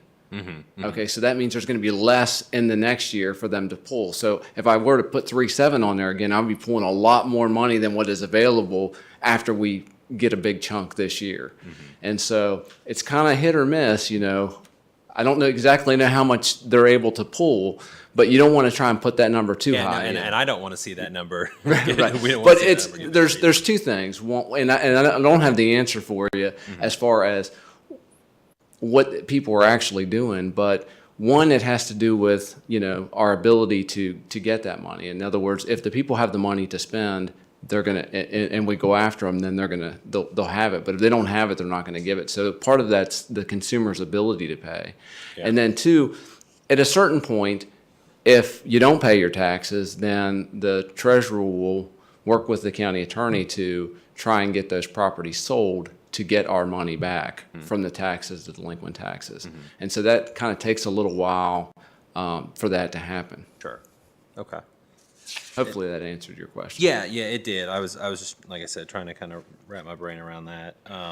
Any idea what percent of taxes, go into that kind of delinquent bucket? Yeah, I mean, I can tell you that, the base numbers are right around 6 million. And then the collection rate that I have across all categories, what goes delinquent is around 3 million more. And if we're pulling 3 million, then we get right back to that $6 million number at the end, right? And so that number, it kind of grows, but it stays fairly consistent. So if we grab a lot of it, say this year, at the end of this year, then instead of it being 6, it's going to be, say, 5.6 million. I'm not going to be able to pull as much off of that 5.6 million going into the next year. Right. Okay. Thank you. Mm-hmm. Okay. All right. Supervisor King? Got some questions? Yeah, just one question on, I think it's page 8. You was talking about M1 and M2. Yes. I try to keep eye on all this stuff. I don't have much, but now the M2, that's like your retirement, your... Basically, M2 includes everything in M1, okay? And that's basically everything that's readily available. I don't think retirement accounts are considered in those numbers. I think it's money that's easily accessible by people. So it's savings accounts, CDs. It's money that people have ready to spend. And the concern that economists are seeing right now is that number, which includes all of M1 plus all of these CDs and stuff, that number's dropping. And my understanding is what the Fed is saying is people's using that on county inflation all to keep their households going. That's right. Yeah. Okay. Yeah. Thank you. Okay, and Supervisor Kitts? So I'm not sure if you have this breakdown, but, because I know we do a 1% grocery tax that's rolled up into the sales tax, correct? Yeah, so there's a 1% allowable value that the county gets to retain, and then it's formula driven. So it's basically we receive an undistributed amount of that 1%, and then it gets distributed based on a formula based on the school age population of the county and the two towns. Do you have that like readily available? Like, Oh, I hate yeah. to ask you that. Oh. What would that be right now? So if that 1%, because I know they've talked about eliminating, I've talked about going back and forth. I'm just ballpark it for me. As far as the total amount of the if- undistributed let's say number? Let's say it got something happened, it got eliminated. Where would that affect the county budget? What Well, is the okay. amount for the county that the Okay. county gets from that? Yes, hang on a second. So the total sales tax number for the county, this is I'll give you an actual number in '23. The actual number in '23 was right at 13 million. Okay, if my memory serves me, the undistributed amount is around 18 million. Okay, so the county, the way the formula works, 50% goes to the county, and then the remaining 50% is distributed based on the school age population. The projection going into fiscal year '25 is at 13.5 million. And that number will continue to be refined as we go through this process. One of the big things that we're going to see is sales tax is 2 months behind. So when December sales tax numbers are reported, they're reported in February. And Mark? so usually, Mark, I think he's talking about the grocery tax because there's talk at the General Assembly about getting rid of that. yeah, I don't have any breakdown. Sorry. Yeah, that's what I was looking for because if that 1% gets, what kind of a hit would we take as a Yeah, county? And that's why I said if you could ballpark it. I'm just trying to, if we have to supplement a revenue source, if that gets eliminated, or if it's a benefit to to the voters and everybody else, to constituents, that if it does happen, do we have to offset it? Is it enough of a hit? Where's the balance in that? Yeah, I don't have any data as to what makes up the grocery piece of that. The only data that really is available is gross receipts data from different businesses. So, it's kind of hard to be able to determine exactly how much of that is in groceries that are going to be pulled back. Because we don't have that level of detail from the state. If a grocery store is located in a town, does the county get any revenue? Yeah, they still receive the 1%. Okay. Yeah. Does the town receive any revenue? It's part of that undistributed amount. Okay. Yeah. I wish I had a better answer, I mean, part of the problem is that, we receive, I'm receiving, what the undistributed amount is that gets reported to the state. I don't even really get to see the gross receipt data. Now, I could request the gross receipt data from the state, but it really doesn't tell me how that breaks out by, individual category. Okay. That's all I have. Anything else? Okay, Supervisor Bone? I'm sorry, I kind of interjected, but yeah. It's very interesting how we don't get the data. We just got to trust the state to be giving us the money that we deserve. Yeah, I mean, well, there's a level of information that, that we get, but it's, not always, it's kind of imperfect information. I'm just going to go from slide 4 and beyond where I made some notes. So throughout this presentation, you use a couple of different phrases. On slide 4, second category, first bullet, projected new construction. So when you put together a budget, you don't estimate what's going to be coming, but you do use the number of what's already been approved to be constructed, but hasn't started yet. Well, so let's use the real estate number, for example. So we have a certain value that's on the land book right now, Right. okay, which was the reassessed value based on calendar year 2023. And so throughout 2023 and into this part of the year, value gets added to that. Okay, and so right now, I know that we've added X number of millions of dollars to that book value. And we're going to continue to add value to that until they close the book, which is based on January 1st. Okay, so we're already past January 1st, but they're still adding stuff to that was put on record for January 1st. And so that number is fairly solid because we know we've added X number of dollars to the book, and we know that we have X that we have to add back to that book in order to finish the book out. Then the next thing is we have building permits that are out there that say, hey, these are the amount of things that are out there that are going to be constructed. Those things are still fluid because we know what's been issued so far. There's going to be more that's issued. And so really the assessor kind of goes out and keeps tabs on all the construction that's going on in the county and kind of reports and says, hey, well, I think we're going to add this. I think this is going to come on based on what's happening with the construction and whether or not she can actually assess it and put it on record for the next book. So we kind of have an idea. Of all the revenue categories, the real estate one is probably the most solid of all the revenue numbers because we know what's out there, we know what the building permits are, and we know potentially what that's going to be for the most part. That's why when you see these numbers, generally they're up $200,000, which is not a lot on an $80 million revenue number. So what we will take into consideration in some categories is what we know that's out there that's been approved, building permits that have been approved. But we stop there. We say, no more building permits are going to be approved after that.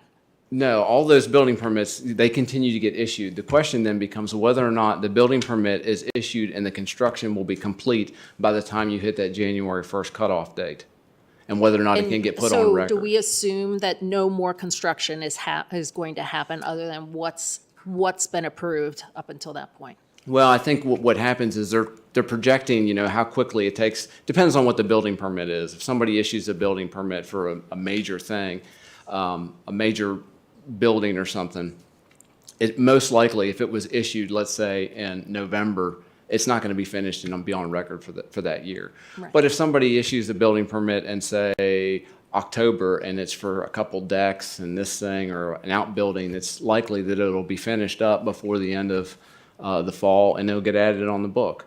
So there's a little bit of trying to figure out, okay, what is the permit? Do we think it's going to be able to be constructed in time? And then they're out in the field kind of looking at the stuff that's being constructed to say, hey, I think I can put that on, or it's not going to make it. That's why I said earlier there was a little bit more than what we had anticipated because there were more construction things that kind of popped on than what we had anticipated based on when we did that look back at that time period, if that makes sense. But like you said, this year it was $200,000. So we do try to project out how much we think is going to come on the book, and then the base adjustment catches up for the part that we might have missed. And then the new growth, the second piece of the equation, is what Mark's talking about, looking at what building permits are and other factors. If we know about a big project that's coming online, then we do include that. And you know how Mark continues to update the board with revenue estimates throughout the budget process. That's because more of those things become known and make it a little bit more certain. So we do continue to look at those. And there is some kind of forecasting happening. Yes. Versus just using the certain numbers that we know of today. Right. That's why there's always a base adjustment. Yeah, I gotcha. Okay. On slide 5, second bullet,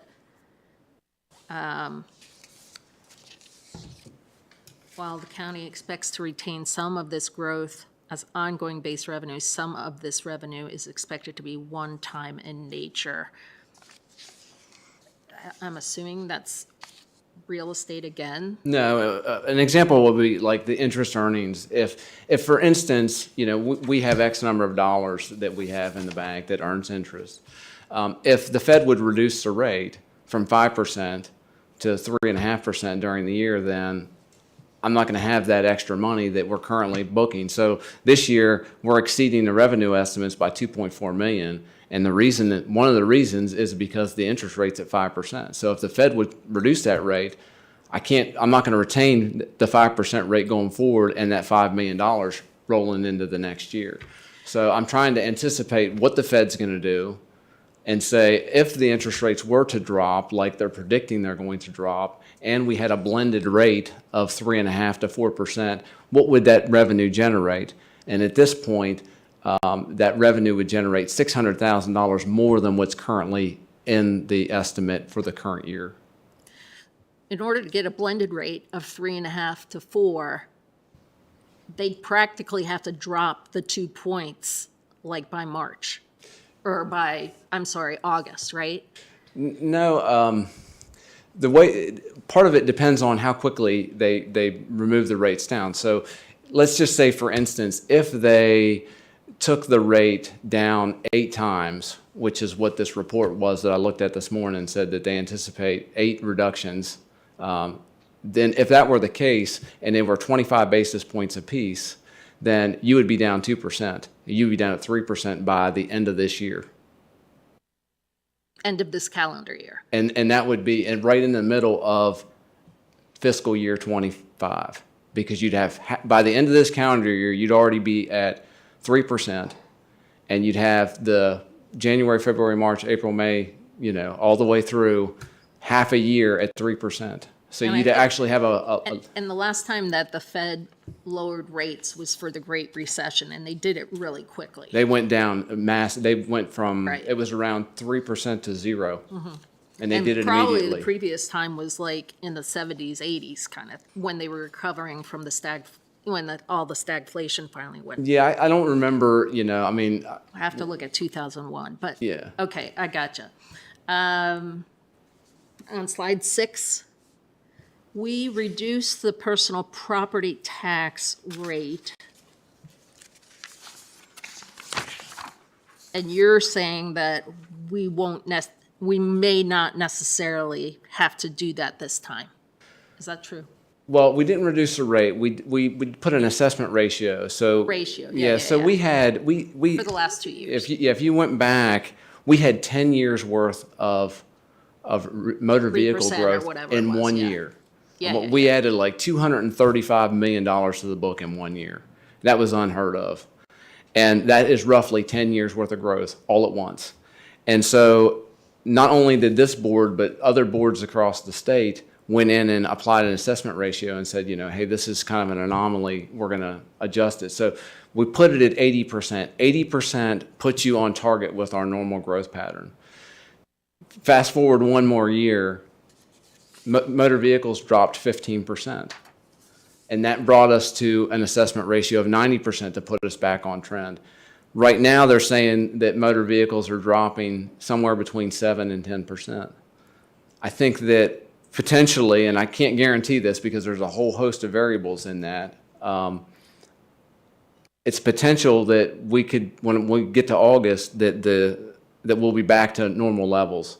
And so if I take the 90% value that's on the book now and put our normal growth pattern on that, and then the base kind of drops at 7 or 10%, we might be right in line with where those numbers are. And we won't have to do an assessment ratio in the fall. But I won't know that until we get to the fall. Okay, I'm following you. Slide 7. What is the Public Service Corporation? So Public Service Corporation are taxes on like utilities and railroads, and they're assessed at the state level. And so they send a report to the commissioner's office every year that has values on it, and then they get assessed at those values and are sent to the state. One of the big things on that's going to be Mountain Valley Pipeline, and all indications are at this point that the pipeline, in order for them to be assessed by the Public Service Corporation, they have to be fully operational with stuff running through the pipes and before they're going to be assessed. And so we've made some contacts, and at this point it would appear that it's not going to show up on the values in the fall of this year, which means that Mountain Valley Pipeline's revenues probably won't show up until fiscal year 26. That's what I know at this point. Now, I could come back to you in a year and find out, well, they ended up on there, but all indications at this point indicate that they're not going to be on there. So I do not have that revenue in the projection. We got a little bit more information that I didn't have an opportunity to share with you before the meeting that indicates that we will not pick that up in this fiscal year. It has to be operational on a January 1st, a certain day in January, and then the following January is when it would come online. So there's no way it would affect the budget that we're talking about right now. Do we have any idea what kind of tax revenue will come from that? No, we have questions into MVP also to ask them that. They've given us amounts in the past, but it's several years old, so we're going to get that information. And then the recordation taxes, part of what we all saw was the huge development in District G, and now it's done, all the building for apartment houses, but It obviously is not done. most of it's done, I would say, but I mean, is that like maybe 25% of the recordation taxes? We that collect- we're not gonna, you know, So if you look at the trend on that, we collect somewhere in the neighborhood of around 800,000 in recordation on a yearly basis and around 250,000 in on the assessment on deeds. Those are normal. So it's right at around somewhere around like 1 to 1.1 million. That's our normal pattern. And it stays fairly consistent. The last couple of years it's been up. And part of the reason that it was up was because there was a lot more real estate transactions. The apartment complexes were being built. There was a lot of stuff going on. We kind of anticipated that they would kind of go back, particularly with interest rates rising. You're not going to see as many transactions in the real estate market, or you wouldn't think. And so far, the trend has held because the projection going forward in this year is right back to that $1 million, $1.1 million total. And not to interrupt you, Supervisor that's Brown, okay. but the Fox Ridge transaction, when that sold, that was Oh, that makes a sense. incredibly significant recordation tax that was pretty atypical. So that blew it out of the water that year. Makes sense. Next slide, 8. Is anybody taking into consideration the AI, artificial intelligence elimination of jobs, so we won't have tight labor markets or anything like that? Is that being talked about at all? As far as tight labor markets, there's been some moderation, but I read a report this morning that basically said that even with the moderation, even if we went into a mild recession, that it was highly unlikely that it would have the same dramatic impact that the labor market had, back during like the Great Recession. So it would have to be fairly significant. We'd have to have some major thing happen for the, and part of the reason for that tight labor market is you've got a lot of the baby boomers that are getting out of the profession, and there's just a job gap right now. And so getting back to the money supply stuff, when was the last time our money supply, M1 and M2, were at this level? 1933. And every time It doesn't happen overnight, though. So No, we it's- must have seen it coming. Well, I mean, it's people are spending more of their savings is what's happening, and so it's sort of interesting. All of those times that the M2 number that everybody's been talking about, the 3 times were in the 1800s, and then there was 2 in the 1800s, one in 1921, and then in 1933. And that's the last, 1933 was the last time we had an appreciable drop, which was 2% or more in the M2 number. And that's just, I'm not saying that the world's coming to an end. I'm just saying that these are leading indicators that have people concerned about what's happening in the market right now. As far as credit tightening, credit's been pretty tight. It's not getting tighter. I think it depends on who you ask. I mean, I think as interest rates are up and Interest rates are coming down. they're anticipating interest rates are coming down, but the Fed hasn't moved on that yet. So, and the question would be, the Fed is going to move on interest rates based on what's happening in the economy. And so in order for them to anticipate that they're going to reduce rates, they're seeing things in the economy that haven't made it all the way through. There's what they call a lag period between when things happen and when you actually see them. So there are some things that are going on that has the Fed concerned. Otherwise, they would leave the rates alone. But the big problem is inflation is not back to the 2% threshold that the Fed would like to have. And so, I listened to an interview with Jamie Dimon, who is the CEO of JP Morgan, and, his thoughts were, I don't know if they're going to move rates much. So you've got people on both sides. I don't think anybody really knows for certain what's going to happen. We all know you have the best crystal ball. No. Hear that he has studied this thoroughly, though, right?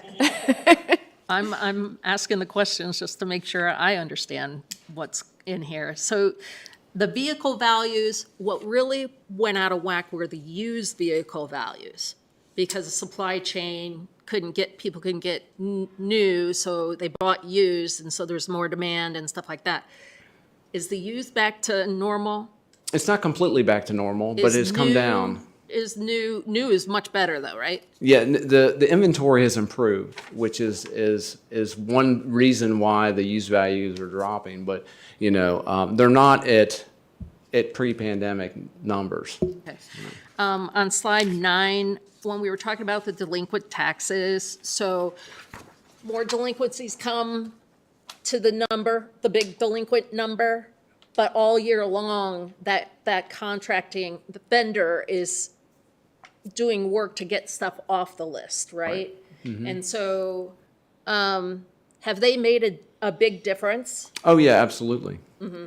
And there's still low-hanging fruit for them. Well, I mean, there's like I said, as the revenue base, our entire structure grows, we're going to have more delinquency in total. And so really what we're trying to do is, that number, years ago, we were only collecting $1 million in delinquencies. Now we're at $3 million. It's because the base has grown.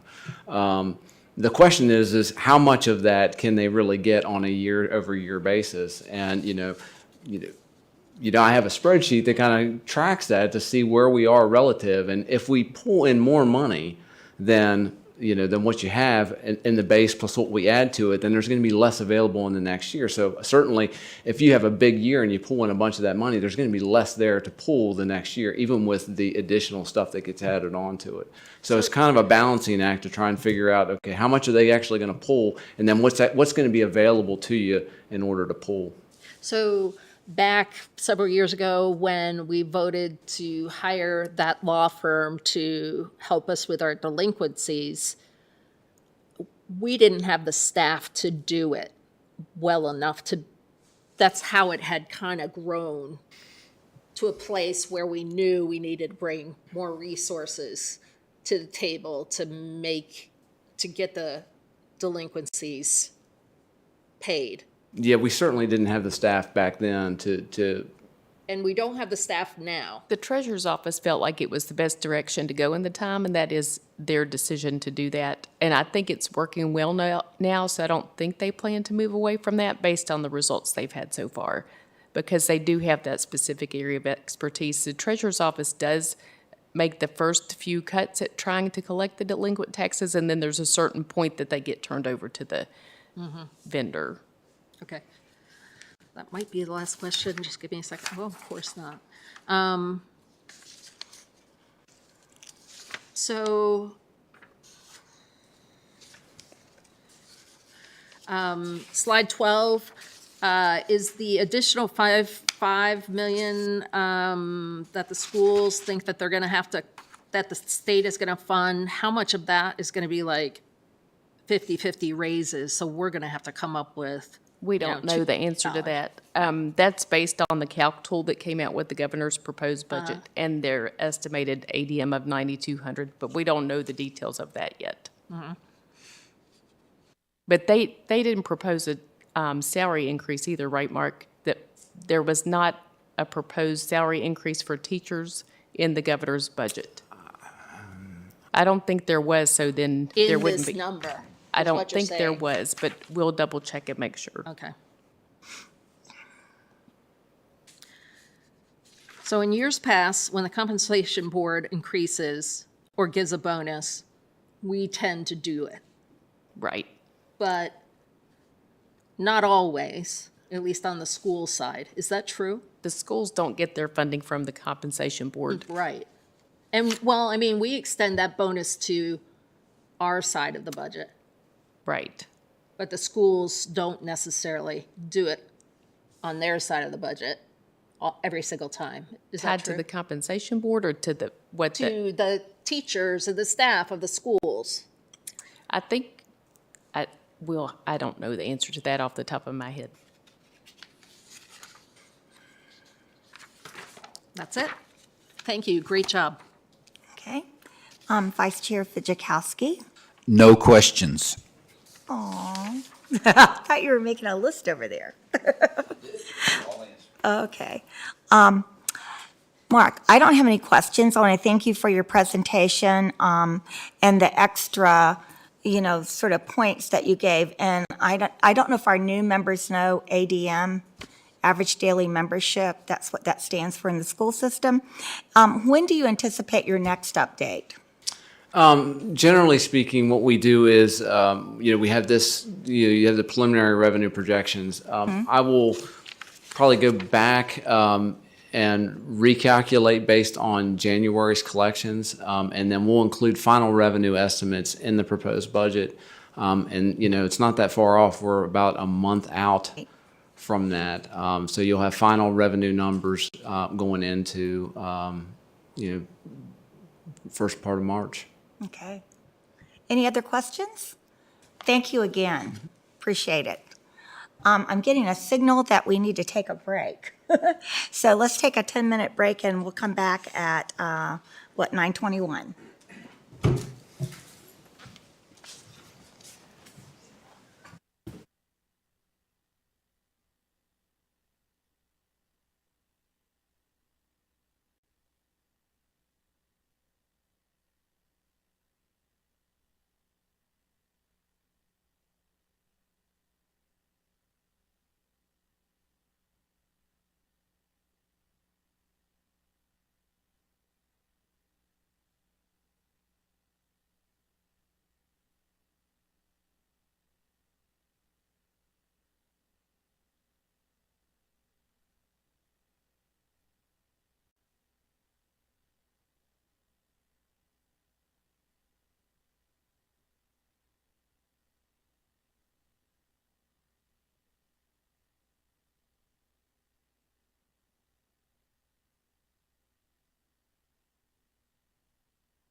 Okay, got everybody?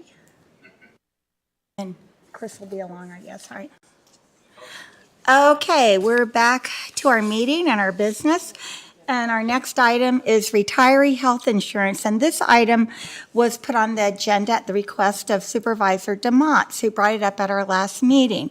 And since that time, staff has done a little bit of research and putting some things together for us. So Ms. Hill, will you start us off? Yes, thank you.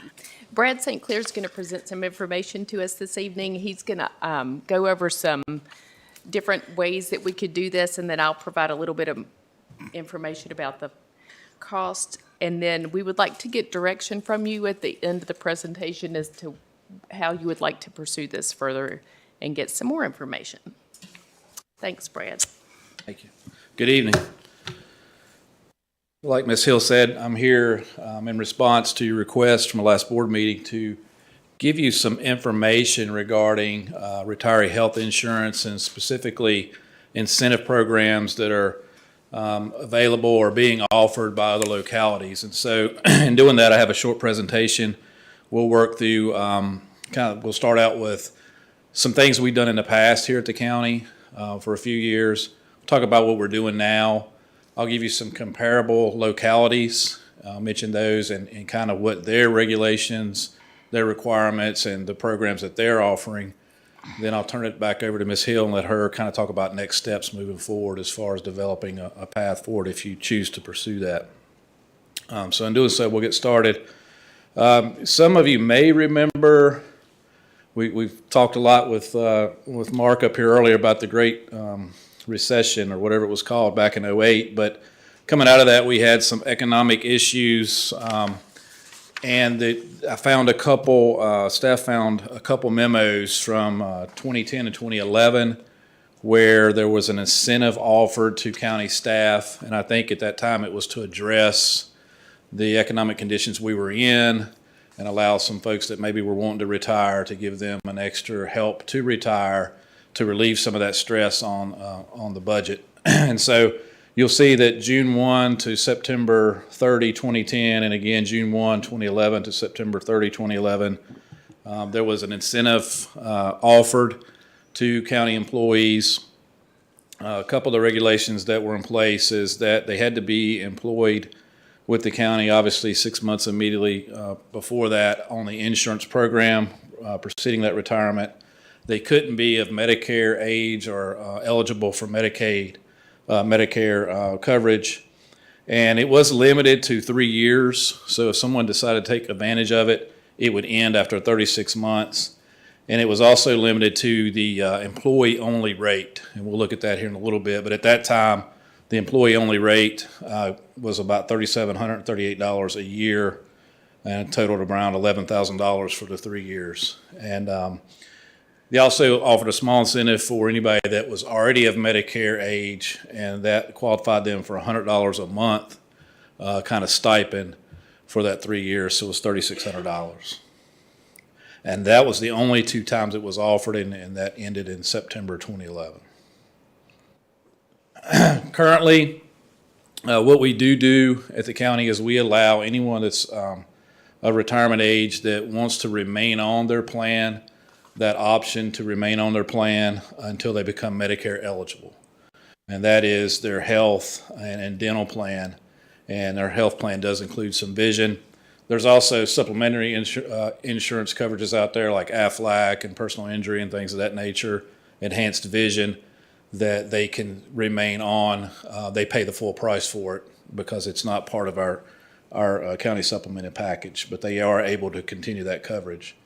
I want to go through this real briefly so you kind of get an idea of what they're paying if they choose to go on it. And so if you look at the health insurance block there, you'll see for an employee on the Key Care 200, which is the lowest deductible plan, it's about $700 a month. If they choose to stay on it, that would be their premium. And you'll see there to the side, I have kind of a 6 that's in highlights there. That's how many current retirees we have that are on that plan that are taking advantage of it. And if you see that anywhere through here, that's what that means. If you kind of go across the Key Care 1000, it goes up to or drops to $646. That's because the deductible is going higher. And then the far right column, the high deductible, the QHD, the premium drops to $506. And we have 3 people that are retirees that are taking advantage of that. And you can kind of flow through that and see employee with children, of course, the premium goes up each month. Employee with spouse, it goes up. And then if you get down to family, it would be around $1,700 a month would be the premium. And of course, that's for the Key Care 200. And we also have some employees that are remaining on our dental coverage plan. You will see that the majority of those opted for the high annual $1,500 max. There's 25 that have elected for that, and there's another 19 that's doing that with their spouse. And you can kind of see the rates there. I won't kind of belabor you with that, but you can see if someone chooses to stay on that, what they'll be paying each month currently. And again, that coverage would be afforded to them until they reach Medicare eligibility. So for comparisons, I looked at several localities. I reached out to several more and didn't hear back, but these are the ones that I was able to obtain, either speak with a person from that locality or obtain their written policy. Town of Blacksburg, Town of Christiansburg, Wythe County, Roanoke County, Mecklenburg County, and York County. I did have a conversation with a representative from Pulaski late this afternoon after this was already submitted. They are kind of where we're at in the preliminary stages of talking about possibly doing something to address retiree health incentives. So I look for common, when I was talking through and looking through their policies or their requirements, I look for what may be common themes, common requirements, and I found several that seem to be kind of standard across the board. Most everybody required the employee to be a full-time employee at the time they retired and eligible for full unreduced VRS retirement, meaning, you know, they made it to the age and years of service for a full VRS retirement unreduced. Didn't find anybody that provided the benefit if somebody retired earlier than that full unreduced benefit. Not to say that it's not out there, I just didn't find anyone. Could I be eligible for Medicare or Social Security benefits? Everybody's coverage stopped when that kicked in.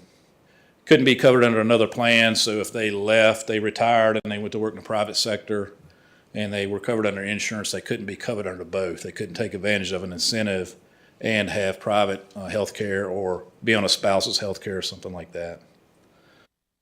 They must have been covered under the selected plan for 12 months. That was, most people required at least 12 months, some more, but they had to be on that plan at the time they retired and been on it for at least a year preceding that.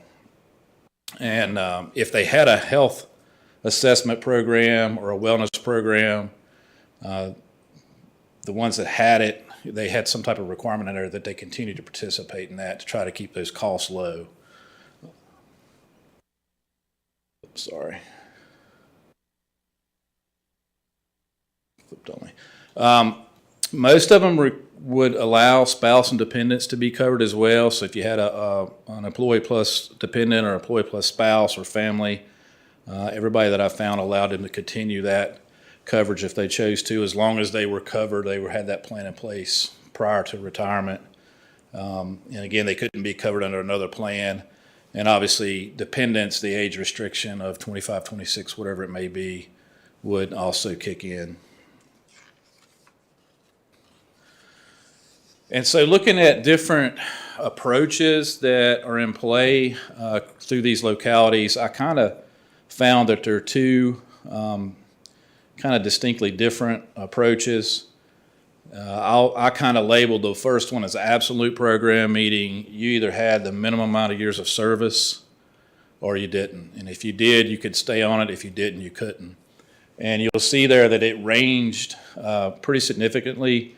One of the localities allowed you to have coverage at 10 years of service in a full-time capacity preceding retirement, while another one required 30.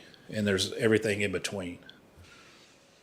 And then there are a couple localities that do what I call a tiered program that kind of break down your benefit based on your years of service. So you can see that one there begins at 5 years, and they would allow you to get some supplement or subsidy for your health insurance premium beginning at 5 years, and it would graduate up every 5 years. And you can kind of see there are 3 different programs that I found there. They vary with the earliest one being 5 years of service, 10 years, and then 15. So it's kind of all over the board. It's not really a standard program across the landscape. And to further explain a little bit, the one locality that allowed you to begin getting a subsidy at 10 years of service, they paid 100% of your benefit, of your premium. And that's paid for a maximum of 7 consecutive years. So essentially, if you had been with that county for 10 years, you could stay on your insurance for 7 years and they would pay it full 100% for you. You all go down and you'll see that there's another one that required 20 years of service and they would pay 50%. And then lastly, there was one that required 30 years of service and they would pay 75%. And then you can go down to the charts, and I kind of just copied and pasted out of their policies in here, and you can see it's pretty self-explanatory, but the different tiering that different localities use. The one that in the top left corner, 5 to 9, they simply do what we're doing. They allow you to stay on the policy. Once you hit 10 years, between 10 and 14, they were going to give you 20%, and it graduated up at 25 plus years. You got 50% of your cost of the policy reimbursed to you. You can see that that's kind of similar to the one below that. They started at 15 years. They had a 15-year minimum and graduated up. On the upper right corner, you'll see something very similar there. And then the bottom right, this locality actually gave you a monetary amount depending on which plan you were on. I just converted it to percentages. I took their total amount of the policy of the premium and divided it by what they were paying, what they would reimburse you for. And you can see that if you were there 10 to 14 years, for employee only, they're going to reimburse around 46%, and it goes up to around 57% if you're there more than 20 years. And it carries across if you have a minor on your policy or dependent, a spouse or family. You can see that it kind of graduates down for the family plan. And so there again, it's really kind of widespread across the board what they're doing. So there's really no one clear path that everybody seems to agree upon. It's kind of each locality has done what they feel like is best for themselves to make this work. And so with that, I'll turn it over to Ms. Hill to kind of talk about next steps as far as how you derive a cost and moving forward. Thank you. The way we would move forward, if you want us to do so, is we would need to work with our actuary. We currently retain an actuary that does a calculation for our audited financial statements. Because we allow retirees to stay on the plan, whichever plan they're on, at the same premium rate that employees pay, we incur what's called an implicit rate subsidy. And what that means is because we're all paying the same rate, regardless of our age and other factors, retirees typically would have to pay a higher insurance premium than younger people. And so those retirees are getting the benefit of having that blended rate. They're earning the benefit as they work for the county. So there are accounting requirements that say that we have to evaluate what that liability is for the time that the people worked. And the actuaries calculate that. They use a variety of factors. They use what they think health insurance trends are going to be, how many people they think are going to retire and stay on the plan. They know how old our employees are, what department they work in, and they figure out what they think the liability for that is going to be right now. So they already have the data that they need to calculate this kind of information for us as well, but we need a little bit more information to give them because depending on the design of the plan, that would change the participation rate. I spoke with them, and certainly if you provided 100% of the cost for employees, a lot of people are going to accept that, and they're probably going to retire earlier, and so they would be on the plan longer. That's that's what somebody could anticipate. So that would result in a certain cost. And if you had a different plan that was a little bit more scaled back, like some of the other ones that Brad talked about, the plan would cost less. So if you can give us a little bit of direction, then I can get the actuaries to do some calculations for us, and we can see where you want to go from that point. Okay, I'd like to start with Supervisor Demots because she wanted to put this on and she feels very strongly about it. Supervisor Demots, what are your feelings? How do you think we should So let me go? ask a couple of questions Okay. first, just to clarify. I will say I appreciate knowing the historical information from 2010 and 2011.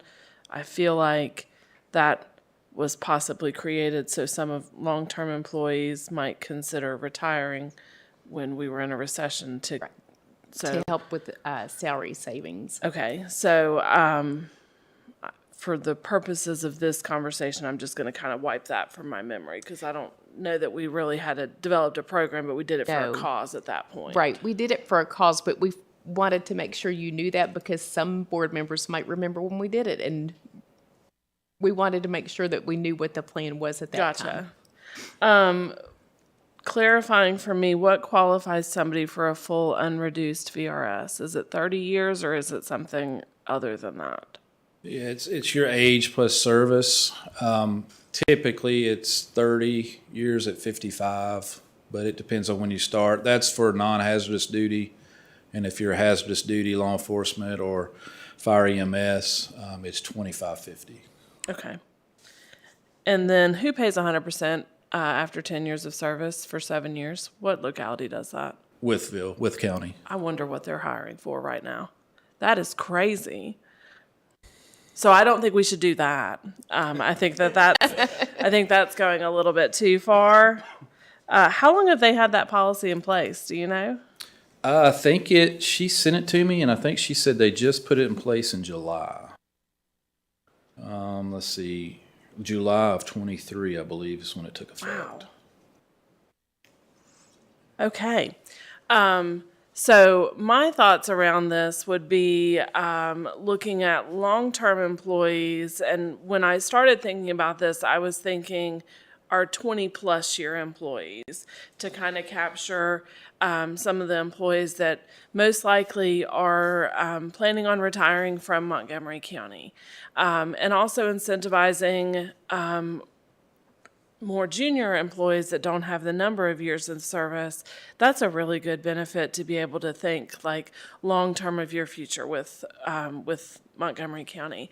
And so my first ideas around this were thinking 20 years minimum and even maybe 25, but I would want to make sure to capture our law enforcement officers. So you're telling me at 25 they would be fully eligible, 25 years of service and 50 years of age. Correct. Okay, so if somebody has 25 years of service, but they're 45, they would have to wait until they're 50 to be fully eligible.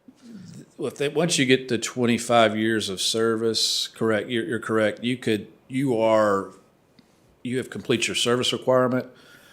Not that they couldn't retire, but they wouldn't be able to draw anything until they turn 50. Okay. So they would have the full VRS benefit, but they'd have to wait the number of years till they get there. Correct. Okay. So I would propose, just as a starting place for the conversation, that we look at 20, 25, and 30 years of service as somewhat of a tiered system. I would like for us to get to at least 75% if people retire with 30 years of service. And I'm thinking spouse. I hadn't even started considering spouse plus children, I'm thinking employee only. I hadn't started thinking of employee plus spouse, employee plus children, or a family. And I'm really open to all kinds of suggestions on that. But for employee only purposes, I would like 75%, even maybe 100%, if that would be the pleasure of the board. But I think we should reward that length of service generously. That's, I think, significant. Somebody spends their career with us. May I ask one clarifying question? Would you propose 75% at 30 years for all employees or just non-law enforcement, public, or what's the word? Hazardous duty. Hazardous duty. Because hazardous duty people can retire with full benefits at age That's a good question. after 25 years of So service. I would think that the hazardous duty would be on a different scale. Okay. Just to make sure that we're reflecting appreciation for that service Thanks. properly. So Supervisor DeMotts, are you thinking like 20, 25, and 30 years, would they all get the same percentage, or do you see that changing, I see it tiering up. tiering up? Yeah. Okay. 75, 50, 25, or by tens? Do you have a proposal for that? Gosh, I did not anticipate all of these questions. 50, 60, 75. That would be my proposal. Now, was you thinking about using this as a step, or just say somebody could retire at 50? They could stay on it till 75 and they get, or 65 in Social Security, or you thinking like was on this clip here, they used it for a step till they could get. Can you pull back to the screen that had the various charts I on think it? the idea the one I wanted to was see. until they could get to Medicare age, which right now is 65, correct? Right. Thank you, Brad. Sure. I was thinking until they got to Medicare eligibility. But what I'm saying, look, if I worked here and I could retire at 55, so I could keep this insurance till I was 65. And that would affect the cost? Yeah. Yeah, okay. All right. All right, Supervisor Grafsky, do you have some thoughts at this point, or? Could you go back a couple of slides to the current number of retirees that are enrolled? Sure.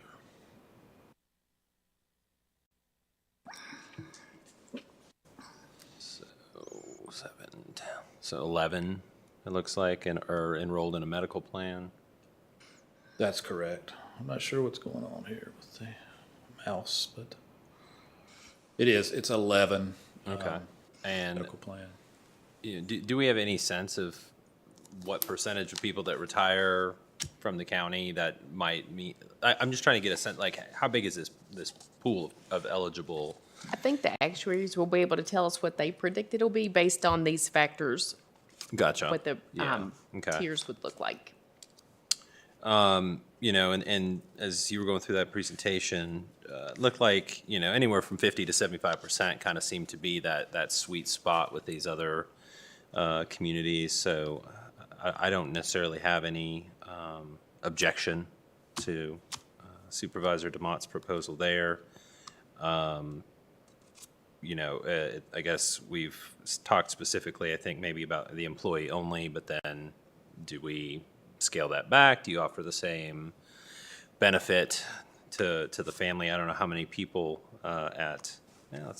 although, no, I'm not going to say how many people are going to have eligible children at 55 years Right. old. 'Cause, yeah, I'm not going to step on that one.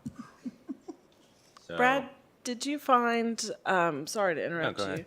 Did you find that the other localities were favoring like employee only, or Most everybody that I looked at, I think everyone that I looked at, if you had a plan, whether it was employee only, employee plus spouse, employee plus children or family, you were allowed to keep that plan. gotcha.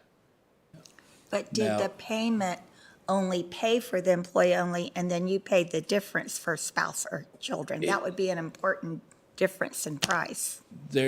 I did not find I did find a couple instances. So with county, for example, you had to reimburse the county your supplement from retirement, which is only $45. So whatever reason, they were having the employee sign that back over each month.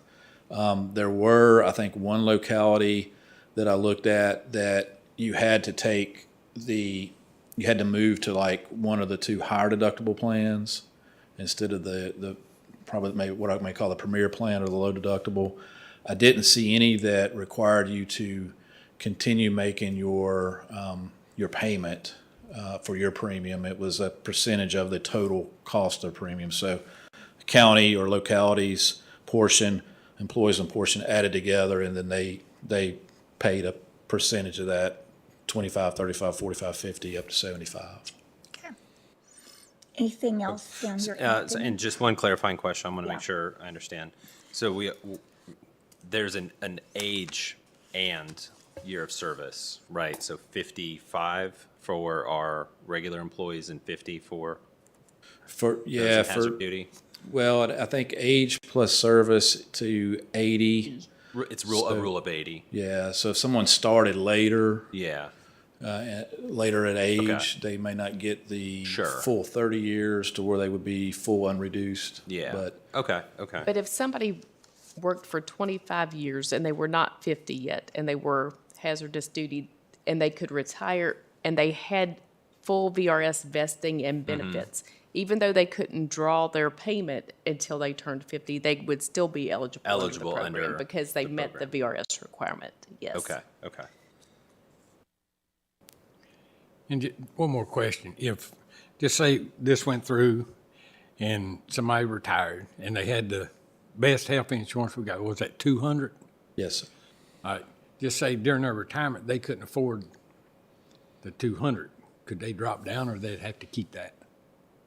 We could allow them to change the plan. I think that it I would mean, be as long as important they that they stayed were on that on high the plan plan, for a year. and probably they would need to go to a less expensive plan. Right. Not the other way, unless they'd been on it for 12 months or, Well, that's what I'm saying. If they had the 200 plan, and when they got ready to retire, they said, well, my budget don't allow me to pay this, so I can drop down. You just couldn't come up that's my during personal retirement, opinion. right? Yeah, I think, we could frame it however we wanted to. I think other localities are requiring you to be insured on a plan. I didn't get into or see in their policy where they wouldn't allow you to switch a plan.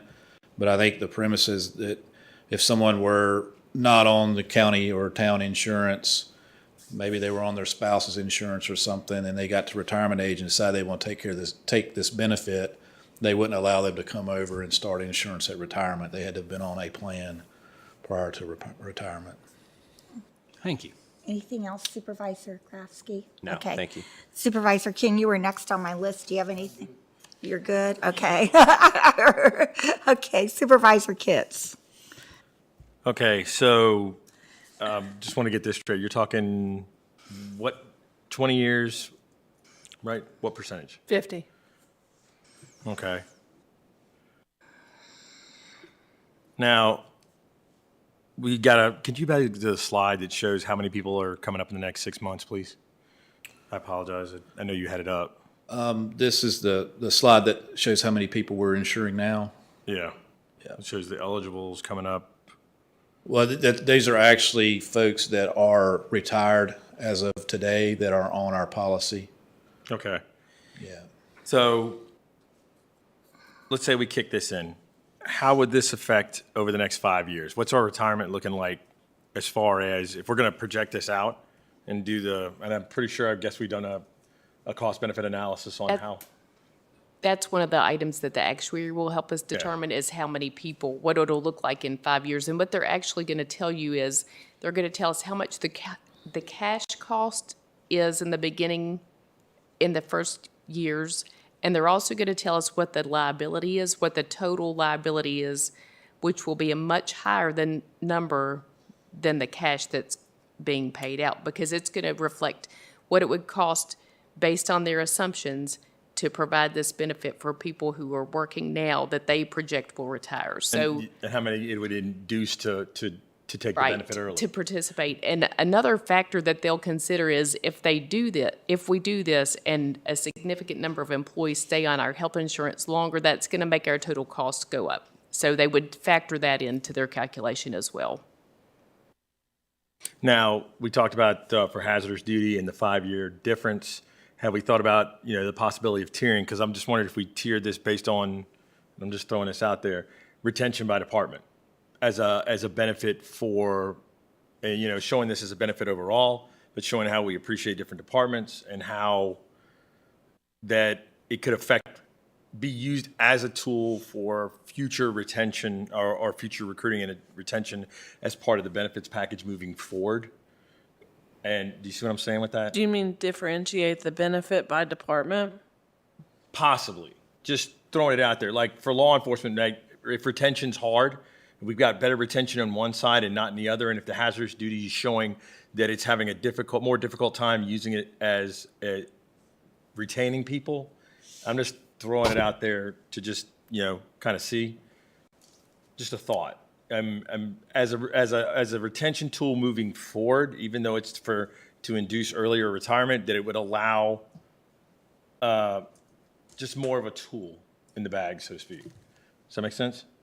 It does make sense. I think it makes more sense on a smaller scale, with maybe a smaller number of employees, so you can have something a little bit more individualized like that. At the scale that the county is, because it would take an action by us every time we wanted to change that benefit. Well, the reason I asked that is we talked about 2010, 2011, and to throw back in my experience, the military did that, and they did it by specialty, and they allowed certain ones to go, certain ones not to, and it was used as a tool, one, to kind of wean things out, but another one also showed, these are the ones that are priority, these are ones. I'm just saying it's something to look at. She's giving me the look. So just something to think about. I may have given you the look. She gave me the look. While It may have while been it would me. be a board decision, I think that as the county administrator, I would not recommend that, because I think that unless it was for hazardous duty employees and all others, I think that could be differentiated, but within But I'm saying county. that's what I was talking about, the Yeah. hazardous duty versus, and the percentage could change based on, between those two departments, because that's a hard line division right there. Right. I would say that would be the division. I wouldn't think that within the county departments that are not Sorry. hazardous duty, Yes. that we could do that. That's what I was thinking.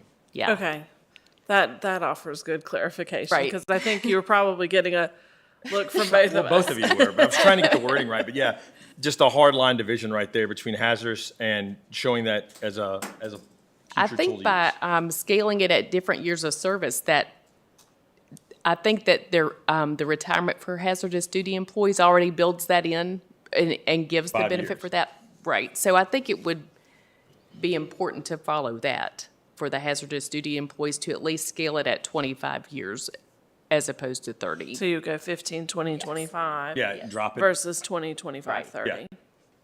Okay. Yeah. Thank you. See, it's got to simplify that a little bit. All right, that's all I have. Thank you. Okay. Supervisor Boone.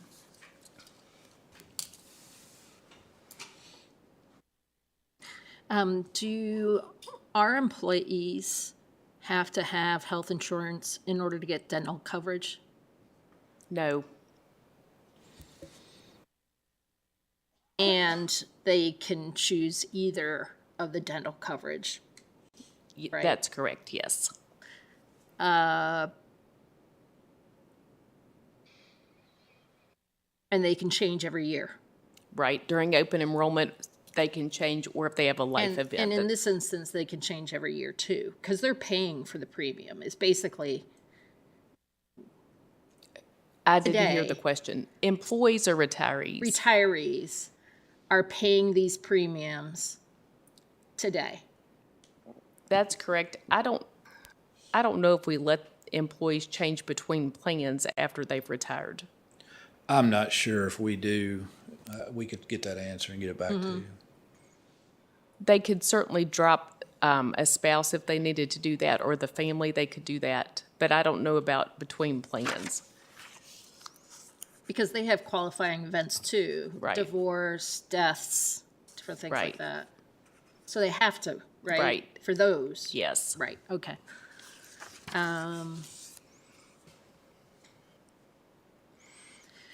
So I discovered over the last year something really horrible. So if someone's going through a divorce, or even if they're not going through a divorce, and they're covered under their spouse's plan, the spouse can just drop them without telling them, and the insurance company has no duty to tell the employee. So meaning the spouse. I'm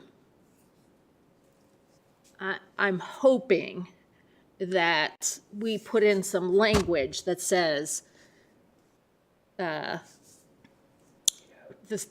spouse will find out. I would love for that to happen. Do you guys understand what I'm saying? I understand what you're saying. I don't know if we legally can require that. But can't we? I would like somebody to look into that, because look that is into just it. like the worst thing since sliced bread that I discovered. So,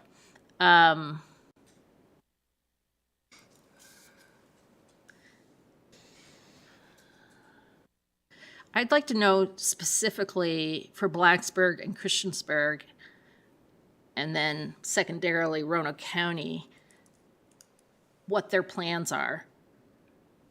Which format they have, so that we at least match those. I can show you that. So Roanoke, the first one is Roanoke County is the one that is in the lower right.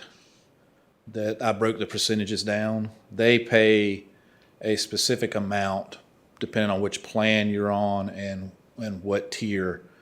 If you're employee plus child, employee plus spouse, or family.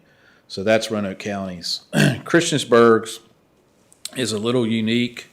They offer, and Blacksburg's as well, they offer two different options.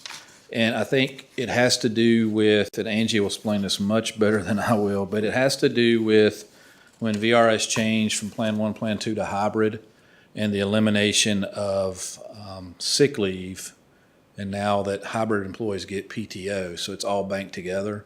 Christiansburg had a sick leave divestiture plan for Plan 1 and Plan 2 employees, and they can still stay in that. And that if for employees that are Plan 1 or Plan 2 that were hired before July 1, 2011, they take their, basically in a nutshell, they take their sick leave that they're accumulating, that they're not using, and they allow them to continue banking that through their career. And when they retire, they allow them to get monthly payments over, I think, 10-year period of time to go toward their premiums. Obviously, if you're not earning sick leave as instead of PTO, then that plan doesn't work for them. So they went to this other plan, which is the one that begins at 5 years, 5 to 9. And so they have that for employees that are hybrid employees that don't get sick leave. They can elect this plan, and that is the 5 to 9 all the way up to 25 plus. Blacksburg are the other two, and theirs are also divided on that hybrid elimination of that Plan 1, Plan 2 VRS. And so the current one is the 15 to 19, 0%. And of the employees that were hired before the date, the 15 to 19 is 25%. Interesting. And Supervisor DeMott's referred to Wytheville being at 100% of what? Whatever their premium is. So if their premium for and I did find that most of the premiums are very comparable. Like for an employee only, low deductible is going to be somewhere around between $700 and $800. And so if you're in Wythe County and you're employee only, they're going to pay 100% of whatever that premium is. Whatever you're paying now plus whatever the county's paying now, added together, they're going to pay 100% of that for 7 years. And what we do now is just pay, we pay the county part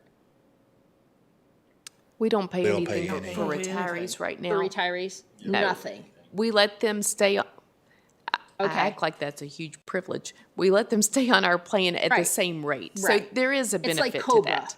That's It's right, COBRA. yes, Really? until they reach There is Medicare some age. cost to the county. Right. For that to happen. That's right. Okay. Are all of those municipalities and counties self-funded programs? I'm not sure which I ones don't think they are are. all self-funded. So I don't think they all are. Christiansburg and Blacksburg is Blacksburg self-funded? I don't think Christiansburg is. Roanoke County is self-funded. I would be surprised if Wood County is because of their size. I wouldn't think that they would be able to sustain that unless they're in a partnership with somebody else. So help me understand how this works. If someone comes from Blacksburg and works for the county, do they get to keep all their years of service? I don't think that the plans that we looked at do that. It's just how long they've been with that employee, with the Montgomery County. Okay. With that I particular think some of them employee. have combined service, so if there's a break, if someone leaves and comes back, Yeah, some had, they had to have X number of years with that locality.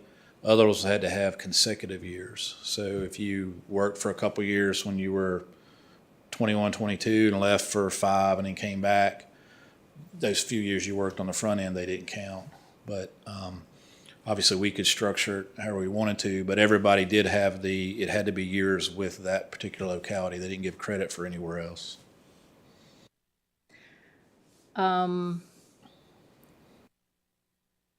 Is there a reason why people need to be on a plan for 12 months? What is that it's reason for? it's adverse selection. Or, Okay, I gotcha. okay, So my recommendation would be to not would be to match Blacksburg and Christiansburg the best way that we can. However that looks personally, as Can you opposed go to back going to that screen, Brad? Sure.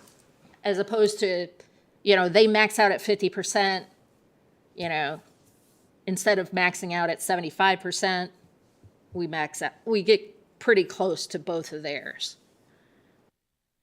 So we'd be looking in the top left corner is Christiansburg, and then the just below that is Blacksburg's. And it would be, I guess, we kind of talked about it earlier today, it would be hard to do any type of divestiture program because we haven't been doing it, and with the PTO now for Right. hybrid employees, it would be hard to implement. I think if we wanted to follow Blacksburg and Christiansburg, we should just use these two rate structures and not use Christiansburg's model exactly because of the reasons that Brad's described. Yeah, I mean, I don't think our plan should be richer than the towns that are, or that much poorer than the towns. I think it should be richer. Why? Why? Yeah, Because I think that we can provide more as an employer. I just think our plan should be richer. I think we should be encouraging people to come work for Montgomery County and to stay with Montgomery County, and we should be rewarding people that spend their careers with us. well, I have a little bit of problem with that because what ends up happening in the county, I mean, this is what I hear, is that like, if the county has better benefits, then people start drifting towards the county, and then the towns catch up, and then people drift back. And who does that? I don't know. It benefits the government organization with the best benefits and the I think best we pay. But eventually it They levels get the best out. employees. And 50% is really good. Let's force them to level out then. I think we should be better. I think we should make them push their benefits better. I think if we have the ability to What treat does them better. Virginia Tech do? Do we know what Virginia Tech does? I do not. I don't know. I've talked to people in the town, and as Christiansburg part of my district, I've had a chance to talk to a lot of the employees. And as soon as I talk about, this is the benefits that we have here, and I look through the books, and when I was learning everything, they were like, wow, we should come and work for you. That's without this. That we're that different than where they're at right now. But that's on them. But that's on them. We have the ability to control the universe that we're in right now. And I think if we have the ability to control this for the employees that we have, that we should be able to maximize that within the frame structure that we have to be able to take care of them. And I think it would be irresponsible not to. We're not going way above and I beyond. don't have a but- problem, let's evaluate it and get the dollars and cents. Okay? We can figure out if it's maxes out at 50 or maxes out at 75. Those are two different numbers as opposed to, some other options, personally. You want us to ask the actuaries to do both scenarios? We can do that. We can ask them to do that. So if we ask them only to do one scenario, how much does it cost for the actuary to do that work? I'll let you know. And if we want to do two options, how much is that going to cost? Right, because I don't think it would double because they already wouldn't have think the so data either. in Right. their Right. formulas. Those are all my questions. Thank you. Okay. Do you want me to let you know the answer to that before we move forward about how much it cost?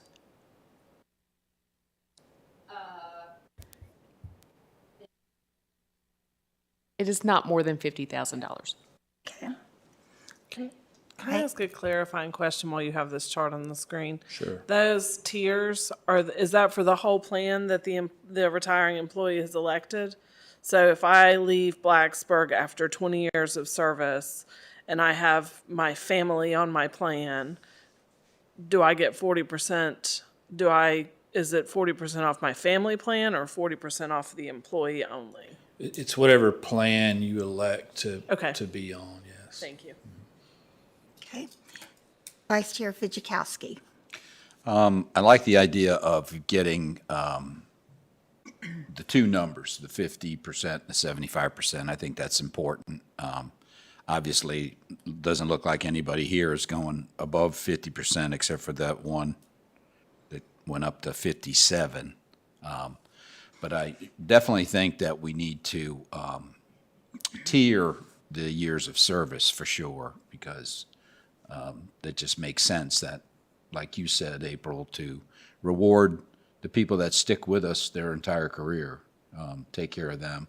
And on the other side of that, to be quite honest, if they've been here for 25, 30 years, they're getting pretty close to getting Medicare. So when that kicks in, of course, this would drop off. I think that's what everybody's talked about. So I would be in favor of that too. So, and also treating the hazardous duty and the full-time employee at whatever their maximum is. So I'm good with that, both of those. Okay. Any other comments? Yes, go ahead. Ms. Now, are we looking at it consecutive years? Or are we looking at somebody works here 4 years and come back 3 years down the road and gets 3 years? And myself, I'm looking at consecutive years. I'm looking at consecutive because I think it incentivizes people to stay and not job hop. Part of developing benefit packages and plans like this is to hire the best and brightest and then retain them once they're here. So my goal would be consecutive years of service. So the question is, do we have enough job opportunities within the county to provide people very satisfying career paths? We're continuing to look into that and try to improve that for employees so that they can. And I think in the recent history of the county, we can see that we've been doing a good job with that throughout the county in different departments. We're going to talk to you a little bit more about that on Saturday at our extended work session too. You're a pretty good example of that. Well, maybe. Anything else? I sort of in agreement at looking at the tiers and the different percentages. I think it's a good recruitment tool. I think it's a good retention tool. And I know a lot of folks, a lot of the people I know, of course, are on the school side. And one of the main reasons folks stay for as long as they can is because of the health insurance. So a few years ago, they gave, and I don't know about anyone else except teachers, you could work 35 days as a substitute to retain your medical insurance, but there was, you had to invest that time. So I think for our employees that this is something really good to look at. And I'm glad Supervisor DeMont's brought it to us so we could consider it. I think that one of the things that, I will bring up at the Greater Montgomery group, I'm gonna talk about this, because if we want to make this a priority for our folks, we need to sort of put it out there. So, there are a lot of other county state folks on the school side, and if, they need to know we're doing that, whether they want to do it or not. But we need to know the cost, and I think that's the most important part. Right. But with our number of employees, I'm thinking we can probably do it, just my gut reaction. But, so let me ask you this, Ms. Hill. If we were to go that route, have we given you enough direction to sort of give the folks? Yes. I can move forward with the amount of information you've given me tonight. And I don't know exactly how long it'll take to get those numbers Right. back, but we can bring them back to you as soon as we get them. Okay. Is everybody okay with that? Okay. Thank you. I am just, sorry, Yes. one more thing. Would this only apply to, if we were to put some sort of policy into effect, to people like from that forward? Would we consider It would only be- retroactively Good question. anybody that's still eligible under the terms of this? I think we would have to do it from this point forward. I think it would be really challenging to equitably make it retroactive, especially because there's such a small number of employees that had elected to take our insurance after they retired, and because of their requirement of not having a gap of employment and being on the plan, I think it would be challenging to do that. Understand? Okay. But like for those 11 that are currently on a plan, they would get kind of rolled into this. If you wanted them to do that, they could do Because that. they would meet those criteria of having been consecutively enrolled. Right. Things like that. I think that we could do that if the board chose to, don't you, Marty? I mean, they don't necessarily meet the requirements of years of service. Oh, right. Obviously, yeah, they would have to be eligible, but, okay. Right. All right. Sorry, don't mean to prolong this conversation. Thanks.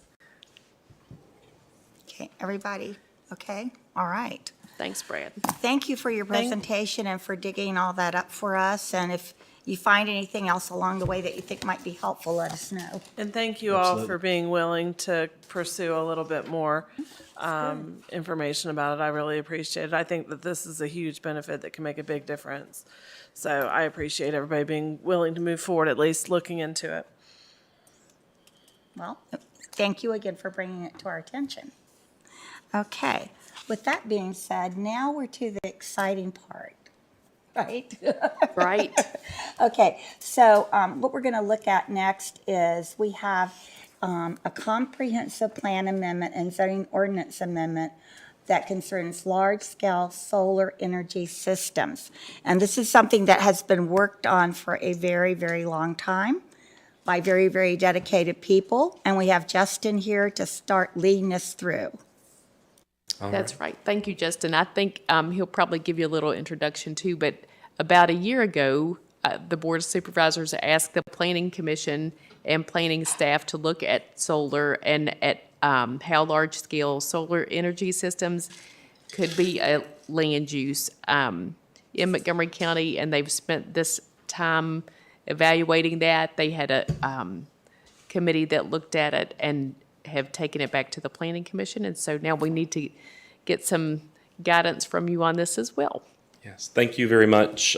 Yes, this is the culmination of about 10 months worth of work, not just by our entire planning and GIS team, but a very dedicated group of planning commissioners, Supervisor Fidzikowski, citizen representatives, representatives from the solar industry, who all contributed to the drafting of these amendments and review of these amendments. So while I am the person standing before you this evening, this really was a collaborative effort amongst a variety of different folks.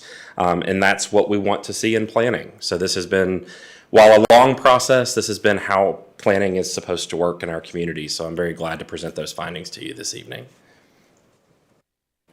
So a little bit of rationale for the changes. We did have solar energy policies in place for the county and our zoning ordinance that were adopted by the board in 2016. However, those policies did not address a number of the key issues and impacts related to solar energy applications. In 2020, the General Assembly established the Virginia Clean Economy Act, which established a series of energy goals for the Commonwealth. And that really kicked off the solar development trend in the state of Virginia. Solar projects in Montgomery County up until this time have been very small in nature and have been accessory to other uses. I do want to point out that we're talking only about large-scale solar operations here. We're not talking about residential scale solar, people putting solar panels on their roofs, or small accessory systems that are there to benefit an individual property owner. What we're talking about is energy generation that's going back to the grid and is being sold as a commercial venture. So the county landowners have approached us. They either currently hold land leases with solar developers, or they are interested in utilizing solar land leases to defer maintenance costs on family farms and other properties. And ultimately, these streamlined regulations are needed by staff to better serve those applicants and to serve our citizens. So here's a timeline for you as as Chair Biggs and Angie mentioned to you. We were charged by this board in April of last year to study this issue and to engage the public in the process. In spring of 2023, a solar energy work group was appointed by the Planning Commission. That was 3 Planning Commission representatives. Supervisor Fidzikowski served on that group. We had consultation from the county attorney through that process. And then planning staff served as the staff to that committee to provide them with the research and the data they needed to make the decisions. That work group met on a couple of occasions through the spring and summer and worked with staff to work on draft language that was presented at a community open house in August. Following that open house, we had a work session with the Planning Commission and had an opportunity for the public to share their perspectives on what was proposed during that open house. We had approximately 30 individuals that attended that open house, and we had a variety of perspectives that were presented during that time. So throughout the fall, staff continued to integrate that community feedback and the findings from that first work session with the Planning Commission to bring more draft language back to them. And then the Planning Commission has now met on 3 additional occasions, 2 in work session and 1 at public hearing, to review the draft documents that were presented. So originally that draft language was presented by the solar work group. We took that feedback and then we sent the draft out to a series of stakeholders in the community. These were our local citizens who had expressed interest during this process, representatives from the Farm Bureau, leaders and industry representatives in the solar industry, and then landowners who held those leases. Staff also during the past 10 months has gone through extensive education and training about solar energy. I can talk about solar in my sleep at this point, but there's still so much more to learn. And I think what you'll find in the regulations that are being presented to you is there's flexibility for us as the technology continues to evolve, that we are going to be ahead of the curve instead of playing catch up with our regulations. We also, during this time, have reviewed the regulations and restrictions of other localities that are similar to Montgomery County. While that has been challenging because not everyone is going to be exactly like us, we think we've selected a good sample to look at and ensure that we were in line with what other localities and jurisdictions are doing across the state. Our draft language that is being presented is an attempt to balance all of this feedback and find a compromise approach that's going to benefit everyone in the county. And it's language that will be able to be applied county-wide as opposed to any one particular parcel. So I'm going to be talking about the proposed amendments in sort of 2 groups. We have the comprehensive plan and then the zoning ordinance. The comprehensive plan, as a refresher, really does provide guidance and establishes the county's overall development vision. It, however, is not a binding document. It is just a series of recommendations that the Planning Commission and you as a board utilize to evaluate these applications as they come before you. So the updates that we've proposed are included in the utilities chapter. This is where we discuss power, we discuss water and sewer, and other utilities that are looked at in a countywide way. It also includes various new goals and strategies to help guide those decisions and apply those to applications. Our plan is to integrate all of those visions and goals as we move forward with the comprehensive plan update that will begin in just a few months. The zoning ordinance is that binding set of standards and regulations that are enforceable by county staff. Within those regulations, there are the application procedures and the submission requirements for applications, and then those enforcement mechanisms and penalties for noncompliance that we can use when someone is out of alignment with what was approved by the board. So I'm going to kind of go over 4 key issues that we looked at, giving you sort of a high-level look at what's been done over the past 10 months. The first issue is how we balance solar development and other land uses, the compatibility of solar development and other agricultural land uses, issues relating to project scale, siting, and design considerations, and then the application standards themselves.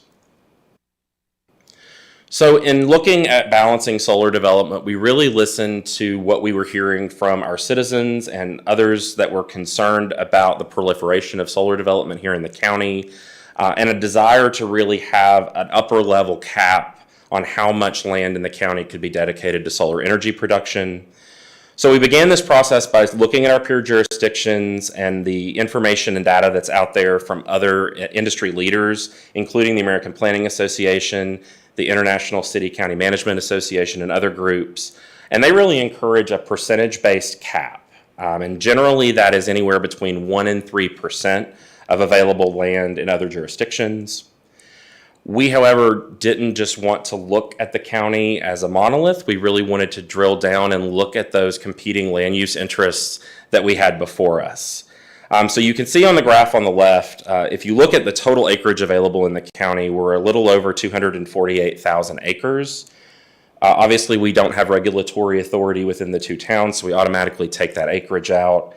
And then we started to deduct lands and types of lands that our citizens and others have identified as critical to be preserved. So you're talking about our federal lands, we're talking about lands that are located in our agriculture and forestal districts, lands that are already maintained within private conservation easements, and lands that are in our National Register historic districts. So we took all of those acreages out, and then we also looked at the areas of the county that have already been identified as areas for growth. These are areas that already or are planned to have infrastructure. Obviously, solar developments do not require water and sewer, so we don't want to be utilizing land that has already got that infrastructure that we've already said we want to have our growth, both residential and commercial. So when you deduct all of that acreage, you really are working with around 136,830 acres. So what staff and the solar work group did was to take that 1% to 3% cap and apply it to that acreage as opposed to the entire county acreage, which is what other jurisdictions have done. Ultimately, what the commission has recommended is a cap of 4,500 acres. That's slightly more than 3% of the available acreage in the county, or 2.19% of all unincorporated land. The solar work group originally had proposed a cap of 1,500 acres, which is about 1% of the available acreage and a little over 0.6% of total available acreage in the county. So when you graph that out on a map, this is what it looks like. So the dark area in maroon, that is all those lands that were deemed unavailable. Again, AFDs, historic districts, conservation easements, growth areas, and federal lands. And everything that you have left is available land. What the group did not recommend were specific sites based on topography, proximity to power lines, or development of brownfield sites. The group was very apt not to want to get too much into site selection. We really want to put that onus on property owners and developers to come to us about specific parcels. We can review that as part of the special use permit application process. What has come out of this process is that every single solar development that's large scale in the county will be evaluated on a case-by-case basis at the special use permit level. So that gives both the Planning Commission and you as the Board of Supervisors even more review of these projects going forward. We also then looked at compatibility of solar development with other agricultural land uses. The map here shows you all of the land in the county that is zoned A1 agricultural. That's about 93% of our total land in the county. It has that land use designation. The areas in blue are existing privately owned conservation easements. Generally in this area, those are held by the New River Land Trust or other conservancies. So in the regulations that are presented both in the comprehensive plan and the zoning ordinance, we're really looking at ways that these land uses can be shared with other agricultural land uses. So those are going to be things like grazing underneath the panels, compatible crops that can be grown underneath panels. Those are things like spinach, kale, and other vegetables, or pollinator-friendly ground cover. This is really important because we don't want to dramatically impact the ecosystem with these projects. So planting grasses, native wildflowers underneath, that still allows insects and bees and birds to be able to continue pollination activities. The other provision that was recommended by the Planning Commission prohibits the removal of topsoil from these properties. That allows those properties to be returned back to their original agricultural use following decommissioning of the project over a 20 to 30 year span. Project scale and siting considerations. Again, I listed these out earlier for you of the areas that we're discouraging solar projects. We really do encourage through the comprehensive plan the siting of these projects on brownfield sites. I will be honest, we don't have many of those in the county. Some of those are still privately owned by the former manufacturing or mining operation. But as those become available, we will obviously work to reuse those sites in a way that might be compatible for solar. Project scale and size will be evaluated at that special use permit process. Again, that lets us take into account the impacts on adjacent properties, topographical considerations, existing vegetation, and other issues. So when we get into the zoning ordinance, the definitions to be removed, this is how we currently regulate solar within our zoning ordinance, and that's really done by an acreage size. So currently we classify solar energy systems as either minor or major. Minor systems are 50% of the parcel size or 1 acre, whichever is less. And then major systems are over 1 acre in size. When we looked at the industry standards, what other jurisdictions are doing, regulating by acreage size is not really what is being done. We need to look at the production of the facility itself. So that's done in terms of megawatts. So what you're seeing before you are two definitions, either a community scale solar system, which is 5 megawatts or less, and that's going to be around 20 acres or less based on current technology, or utility scale solar that produces more than 5 megawatts, and again, that's going to be over your 20 acres. We are also proposing, as part of these amendments, adding a definition for a battery energy storage system. This is a system that allows for electricity to be kept on site and then pumped out to the grid at a later time. The reason we wanted to make sure this was included is because adding battery storage facilities to solar fields can shrink the number of panels that are necessary to produce the same amount of energy for the system.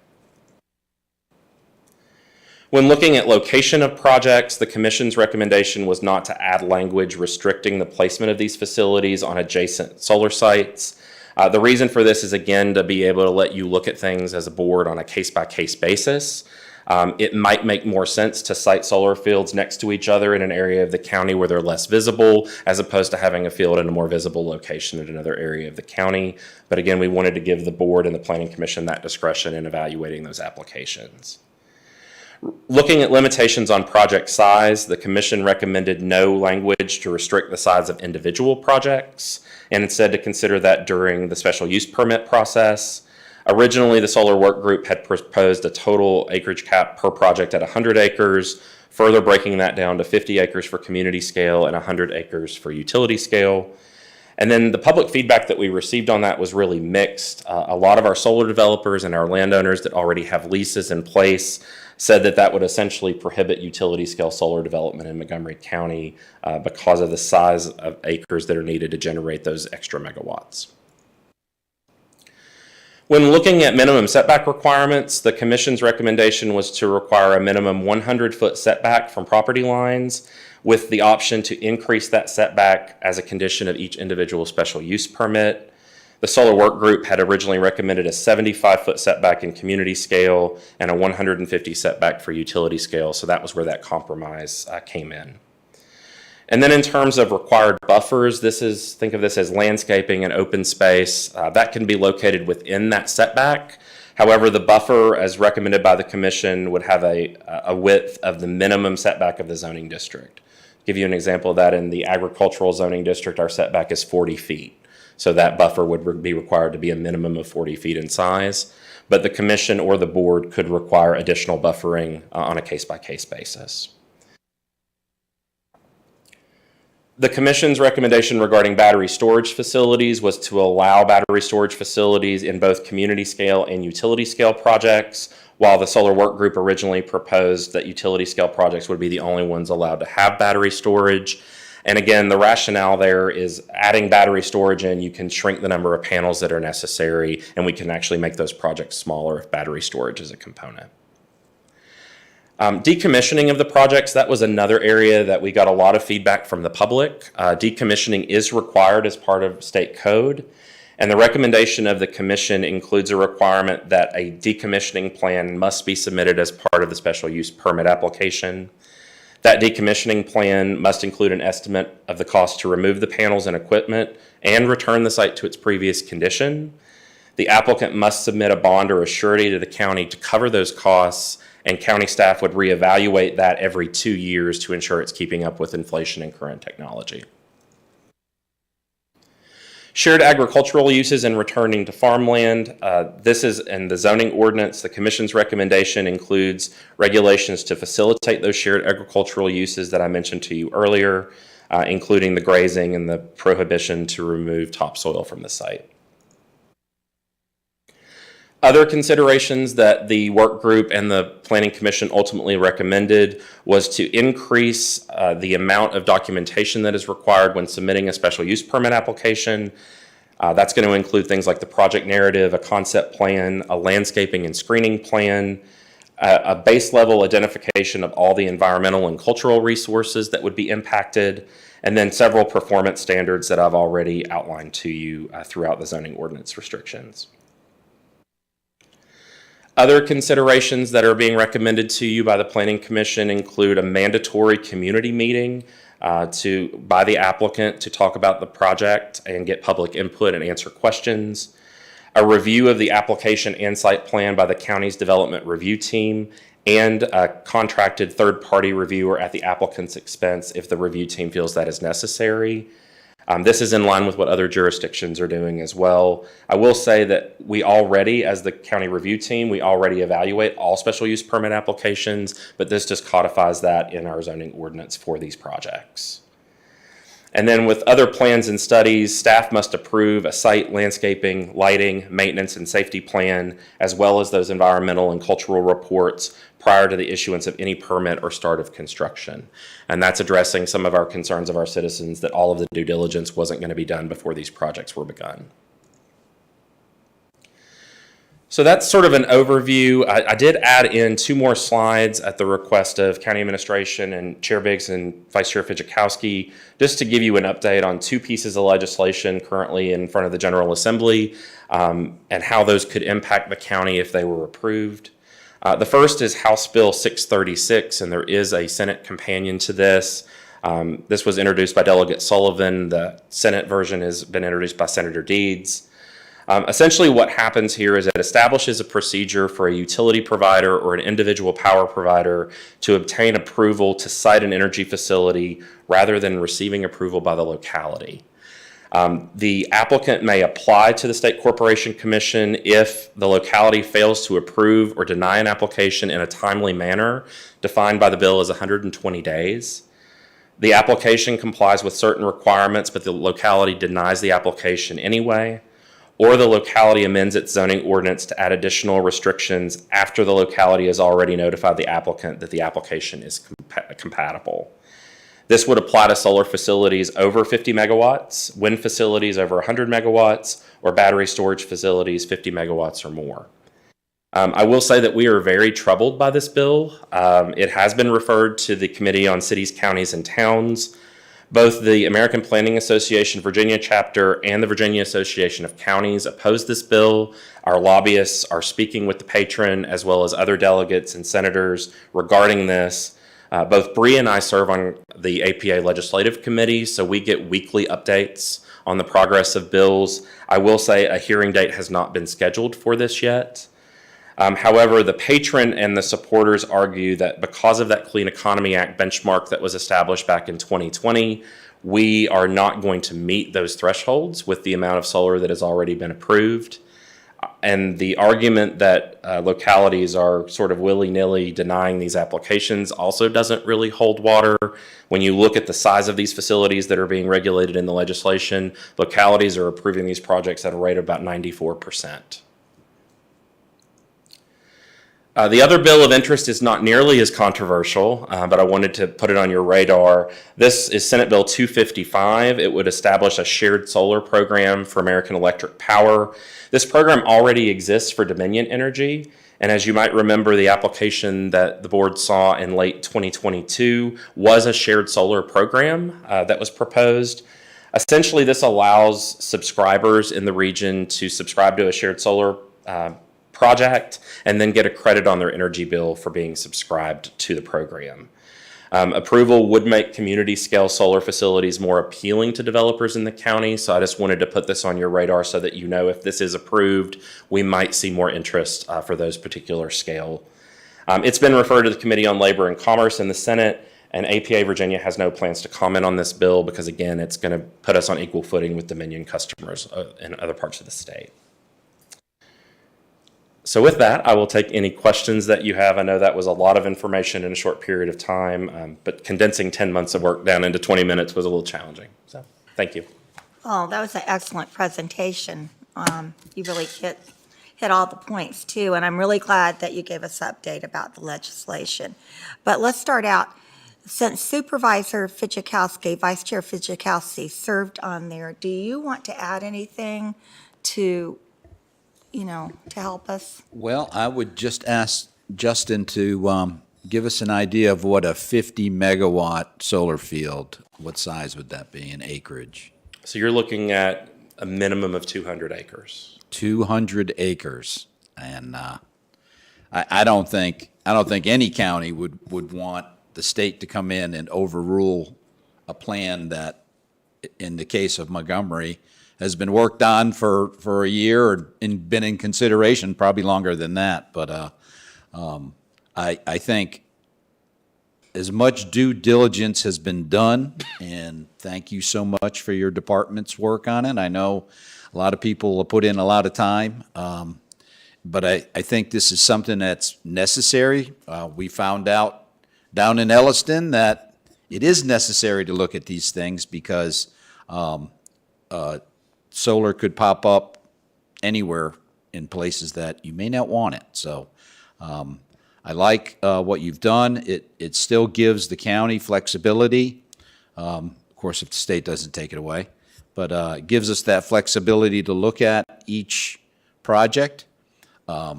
This is not an anti-solar plan, not by any means. We have available land, I'm sure, in our county that this will all work out, but it gives us some guidelines, and that's what we were really needing, and we didn't have before. So thank you very much for that. Thank you. Okay, well, let's go down here. Supervisor Grafsky, do you have any comments or questions at this time? I'll just say that I appreciate all the work that went into this, particularly, the different considerations for the different constituencies that might be impacted by this. So your local farmers, agriculture type things. And so I can remember from my conversations during my campaign that, availability of land and sustainability of family farms has or is an issue or is a concern to some folks. But, being able to evaluate these projects on a case-by-case basis, allowing those folks to provide input and things like that would be great. Like Steve said, guardrails to have. So thank you for your work. Thank you. Okay, and Supervisor DeMotts. I have some questions. Okay. won't be as easy.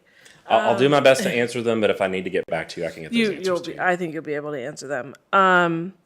Just for my mental picture, what does battery storage look like? Is it just like a cinder block building with batteries in it? What does that look like? No. So these are large batteries that are kind of grouped in rows. The closest visual that I can give you is cargo containers.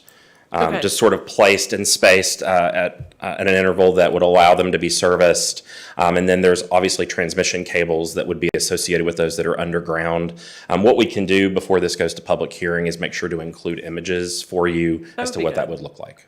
I'm putting on my capitalist cap right now, and I'm thinking if I have a site that permits X megawatts of solar, also battery storage, I'm not cutting my panels. I'm adding battery storage and keeping the same number of panels. Is that an expectation reality kind of situation? I'm just thinking maximizing the value of my investment as a business person. I'm not using the space for panels. I'm just putting more batteries on it. And I will say, I think that's going to be, again, on a case-by-case basis. There's going to be a market for X number of megawatts to be provided by a developer, and I think that's going to dictate their size. I will say that, when we originally started looking at this, battery storage was just not on our radar at all. But we know that it is a use that is continuing to evolve and develop. There is a possibility that a battery storage facility could exist without a solar field associated with it as well. Again, some of the larger providers, Dominion, they have battery storage facilities that have no solar panels associated with them at all. So there's flexibility there for a developer to look at what model they would want to implement. I definitely appreciate that. And I appreciate that yourself and all of the people that have worked on this have stayed current with what is trending in this, because I think it's great to include battery storage on the site. I just am not convinced that will lead to less panels. So let's kind of changing the thread a little bit. What crops can actually grow under the panels, and is there a real market for it? Like, are farmers really going to farm spinach under solar panels? And again, those are possible ground covers. Traditionally, what we're seeing is that native ground cover, the pollinators, the wildflowers. I will say that as we've gone through this process, we've learned things. There is a wildflower seed shortage in Virginia currently, so that could also dictate what goes under the panels. To be honest with you, I don't know what the likelihood of those crops being grown. I know that what we can do, though, is encourage those uses, and then, again, give the developer some flexibility if they wanted to do crop cover, if they wanted to do native grasses, if they wanted to bring sheep in to graze. There are issues that are associated with grazing as well. You've got to sometimes bring the animals to the site, bring water to the site.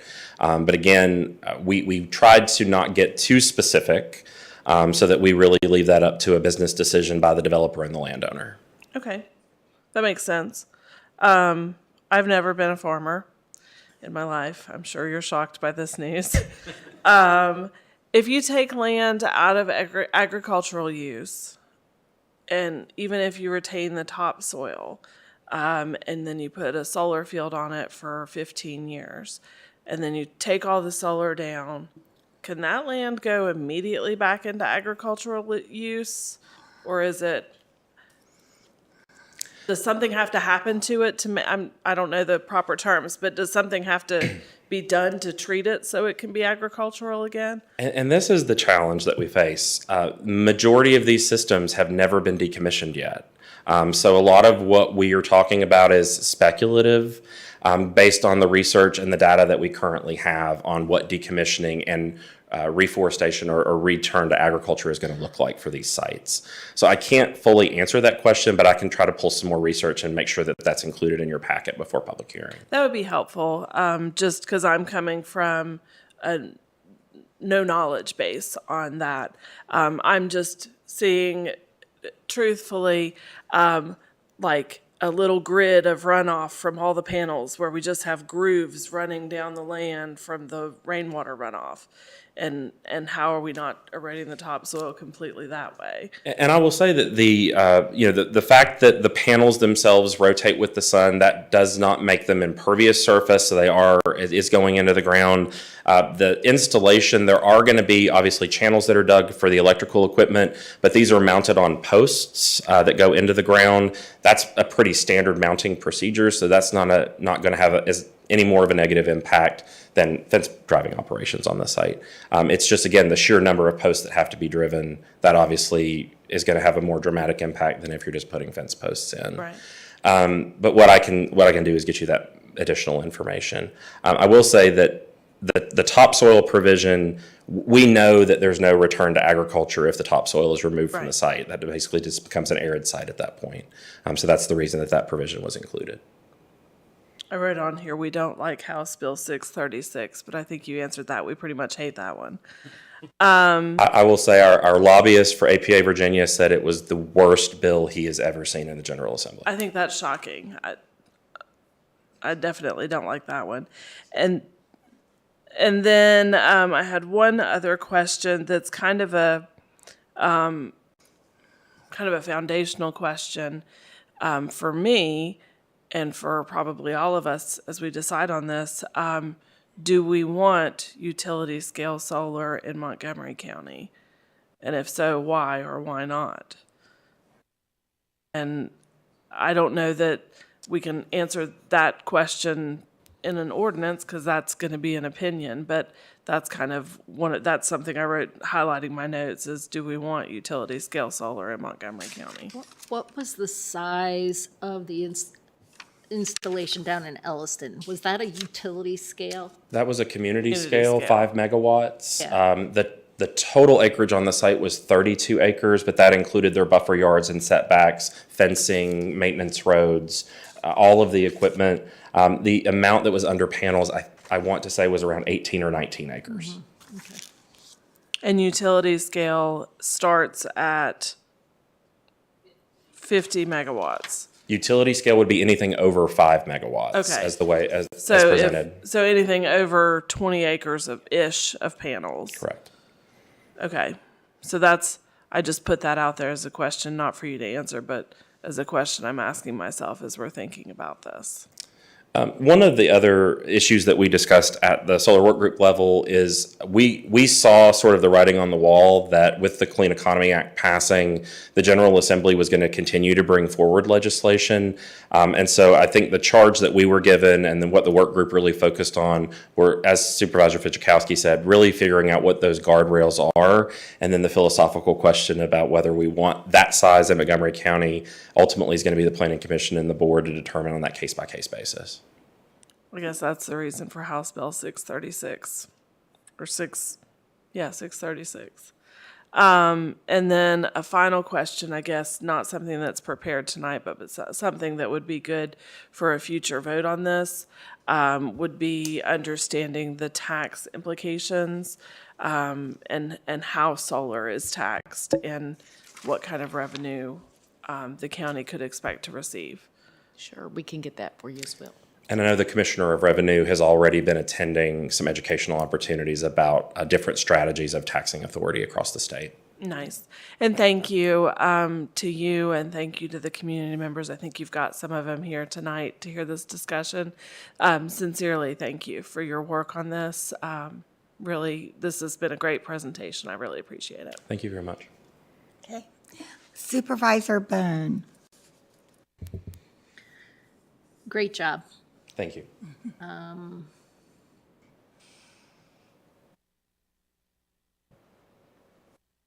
So as you were going through your presentation was really geared towards, the solar installations, and then if an organization wanted batteries. But two things. My thought was similar to Supervisor DeMott's, but different, in that if you have battery storage, you would want more because you would be able to supply. So, for example, my husband and I have solar for our house, but we don't have batteries.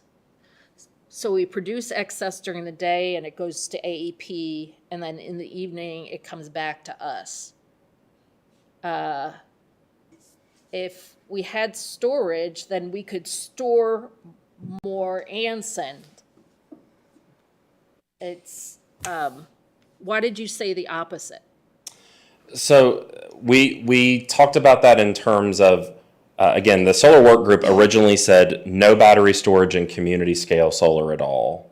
I think the reason that they discussed bringing it to community scale solar, again, they can't go over the 5 megawatts on site. So it has the potential to reduce the size of a community scale.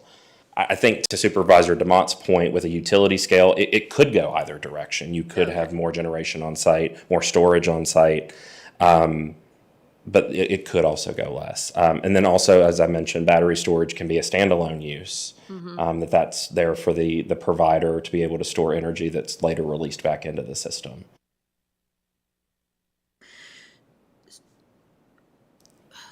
The technical details of that at this late hour are escaping me, but I can get you that information. No, I mean, can a business come in, like down in Elliston, and do the 20 acres, the 5 megawatt, and then 2 years later put battery storage on the next set of land right next to it? At that time, that would have to come back for a reevaluation because it was not originally in their concept plan. But if they submitted a phased approach in a concept plan, in theory, that could potentially be done. But again, And they could include more solar panels in that same. correct. And But like with all special use permits, they would have to submit a concept plan that would have a total number of panels on site, any battery storage facilities identified. If they significantly were to change that concept plan, and that would be adding panels or adding battery storage, that would come back for review by the Planning Commission and the Board of Supervisors again. in any way, does it matter if a company like the one down in Elliston owns the installation or the landowner owns the installation? So if the landowner, if the landowner were to sell to the company, the special use permit would be in the name of the company. If it is leased to the company, it is the property owner that is holding the special use permit and is ultimately responsible. I will say, traditionally speaking, you're looking at land leases and the owner retains ownership of the property. Okay. In your presentation, I'm not quite sure if the question of site, I don't know what the right term is, but down in Elliston, some of the issues were that it was destroying the view shed or whatever. You haven't talked about that. You've only talked about the actual land, like in the AFDs or national forests or what have you. You haven't talked about view sheds. Right, and that falls into those other considerations like topography, proximity to transmission lines, that at a staff level, looking at the entire county, it's impossible to know what every view shed is going to look like parcel by parcel. So that's something that at the application process, we as staff would work with a developer in their application to determine if a view shed analysis needs to be presented, and that at the Planning Commission and the board level, if you want to see that, that would be something at the special use permit level that you all could require in terms of your evaluation. I appreciate you reiterating that. Thank you. Are we encouraging agricultural use? Or we're just leaving it up to the landowner or the... So it is encouraged both in the comprehensive plan, sort of as a vision and policy goal, but then when we get into the actual wording of the zoning ordinance, the need to co-locate agriculture in some form is as spelled out in the zoning ordinance. So there is a need. Yes, ma'am. Okay.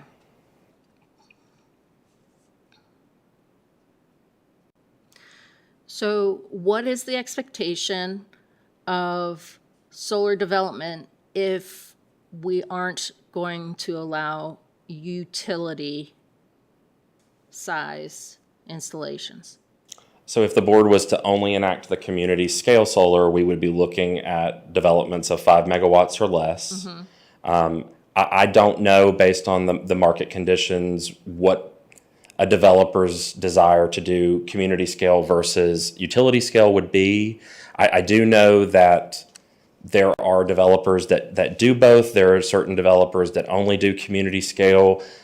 We have no idea of knowing the leases that are currently held and any conversations that are being had with developers about what our citizens are looking at in terms of whether it would be community or utility scale. Do you know in this Commonwealth of Virginia, how many are community versus utility? I could get that information pulled for you, but I don't have that off the top of my head at this time. Because the way you described the utilities, I mean, clearly the utilities couldn't have an installation if 5 megawatts was the limit. Sounded like a bad thing for solar in our county, meaning it sounded like we probably wouldn't even push up against the 4,500 acres. But maybe I was interpreting what you were saying. I have no way of being able to forecast that at this point. Again, we've only seen other counties have that limitation, and are they having less solar coming into their counties? Oh, no, I would not. I would say that the majority of, in looking at other localities that we worked with and modeled our ordinances after, the vast majority of them are doing utility scale, very, very large, hundreds and hundreds of acres, thousands of acre developments. Yeah, I would say that that's going to be affected by how they can connect to the grid. Because if there's no place to connect to the grid, they're not going to put a solar field there. They need to be in a And when you position say to get connect to to it. a grid, that means power lines. Three-phase, Three-phase power lines. yes, they're not Which are just. the huge ones. No, they're not the huge ones, but, for example, on Route 460, right up to Ellison Straightaway, there's three-phase line there. That's why they were interested in that. It is in other places, but it's not in all places. Interesting. And I think that would factor in more than how many acres we have available. Are we requiring fencing? So fencing is going to be a part of any project just for security purposes and safety. And what about solar installations on buildings, like the FedEx building or something like that? How does this, I mean, because that's a huge multiple acre Right. facility, for example. So again, it comes back to whether they're keeping the power on site to power their facility. Again, that would be considered accessory, just like someone having solar panels on their home. If that business is using that energy to power their facility, that would not be touched by the regulations that we're discussing. It's only when they're selling that power commercially to a power company. Okay. Which This is not the overage that you have after you've generated on site that's going back into the grid. This is purely going to the grid. Gotcha. Thank you. Okay. And nope, wait a minute. Just less than 2 questions here. And that would be the same if, in a lot of sunny states, they have panels over parking lots. Whoever owned that parking lot could either sell it or not, and that would then say it goes under these ordinances or not. It really depends on the size and the number of megawatts that are being generated. I mean, 20 acres of parking lot cover, I don't know that we really have anywhere in the county that's going to apply. We did, and I don't want to trivialize what you were saying, because we did look at, there is definitely a use for solar power in industrial areas. But again, we're talking about just such a large scale that would be required. I don't know that we would have to differentiate there. And you didn't really talk much about decommissioning. So this evening, the intention was to give you sort of a high-level overview. You will get the detailed language of the decommissioning language in part of the zoning ordinance when that moves forward for public hearing. We are finalizing all of that language, and then we'll post that out for the public well in advance of that hearing so that they can look at the final language, and then obviously giving that to you all so that you can comb through that and ask any additional questions that you have. And last question is, we didn't require the Elliston people to have movable panels. They chose to do that. Not everybody's going to choose to do that. These systems are going to track with the sun to maximize the amount of energy they can generate. That's just kind of an industry standard. With the project that you're referring to, under the standards that we currently have in place, we didn't have a whole lot of restriction in place. So everything condition-wise that came was given to us by the developer at that point. Okay, thank you. Okay, it's 11. Do we need to make a motion to continue our meeting? Okay. Is there a motion to? Yeah, do we have to come out of work session? Okay, let's make a motion to come out of work session. Motion. Is there a second? Second. Okay, and Madam Clerk, would you call the roll? Ms. Bone? Aye. Mr. Kitts? Aye. Mr. King? Aye. Mr. Jakowski? Aye. Mr. Motts? Aye. Mr. Grafsky? Aye. Chair Biggs? Aye. 7 ayes. Okay, now I need a motion to extend our meeting. And Marty, do I have to put a limit on it or? Yeah, maybe expire. Okay, will we be done by 11:30, do we think? We Our can rules go of to order already. 11:30. We can go to 11:30. It's for 11:30. after 11:30. That's what the, Yeah, you put it, and then you'd have to extend again if you reach the whatever limit you set. Okay, but our current limit is 11:30. Is it? Okay. Yes. okay. Well, Marty was giving me the signal, so that's why. Oh, I didn't see it.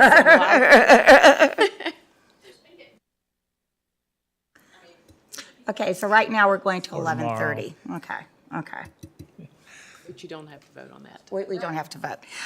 Motion go back in Okey session. dokey, let's have a motion to go back into work session. Motion. Wait, did we vote on? We can't vote. Oh, we She's can't. saying that, No, what I mean 11:30. is you can now say, can't they now vote to go to midnight? You could vote to go to midnight. It will Okay. be 30-minute extension. I'm sorry, I didn't mean that. okay, who made the motion to continue the meeting? I did. Do you want to continue to midnight? Midnight. Motion to midnight. Okay. Okay, now, Madam Clerk. Okay, Mr. Kitts? Aye. Mr. King? Aye. Mr. Jakowski? Aye. Mr. Motts? Aye. Mr. Grafsky? Aye. Ms. Bone? Aye. Chair Biggs? aye. 7 ayes. Now I need a motion to go back into work session. Motion. Is there a second? Second. Madam Clerk, please call the roll. Mr. King? Aye. Mr. Motts? Aye. Mr. Grafsky? Aye. Ms. Bone? Aye. Mr. Jakowski? Aye. Chair Biggs? Aye. 7 Okay. ayes. You Oh, missed Mr. me. Kitts? Say aye, but okay. Okay, Mr. Okay. 7 ayes. Okay, I believe that where we were was Supervisor Kitt's turn to ask a question or make a comment.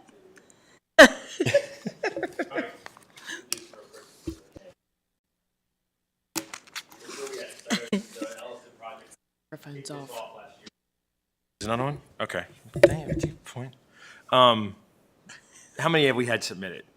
That was the first and only that we have received to this point. The projects that had previously been approved in the county were accessory only. The largest of those was the solar field that was constructed at New River Carilion that powers the hospital, but that was done as an accessory, permitted by right, did not go in front of this body for review. But they hadn't even had anybody presented anything of a possibility. We're thinking about this. We have had inquiries from developers asking what our solar policies were, but never anything beyond that. Okay. So based on the transmission lines and the available land that we have, and I know you said you don't want to get into specifics because you don't want to lock anything down because of topography, what percentage is reality here based on the existing transmission lines? I can provide, we have some mapping that shows the location of those transmission lines and then an extension of a buffer from those lines. I can provide that to you, but I don't know that percentage off the top of my head. Oh, that's fine. That's something to think, just something to think about because that's the reality of it. It's not what we have because you don't want to nail it down. Transmission lines are in main effect. So the percentage is actually a lot smaller than we really want to play with. So instead of laying out, like, this is a solar-friendly zone, it's not locked in, but this is where the likely, and they're already going to know where these transmission lines are before they even present. With the understanding that the utilities likely will need to build more transmission lines as they continue to ramp up production. Okay. And the other thing is I know we talked about grazing, and I looked at the same stuff that y'all did too. Goats are about as big as you can get away with because anything else got a little more aggressive. Am I correct? Sheep, not goats. You do Sheep- not oh, want goats that's because right. they will Goats were chew more everything aggressive. in sight. The goats were too aggressive. We had to go with sheep.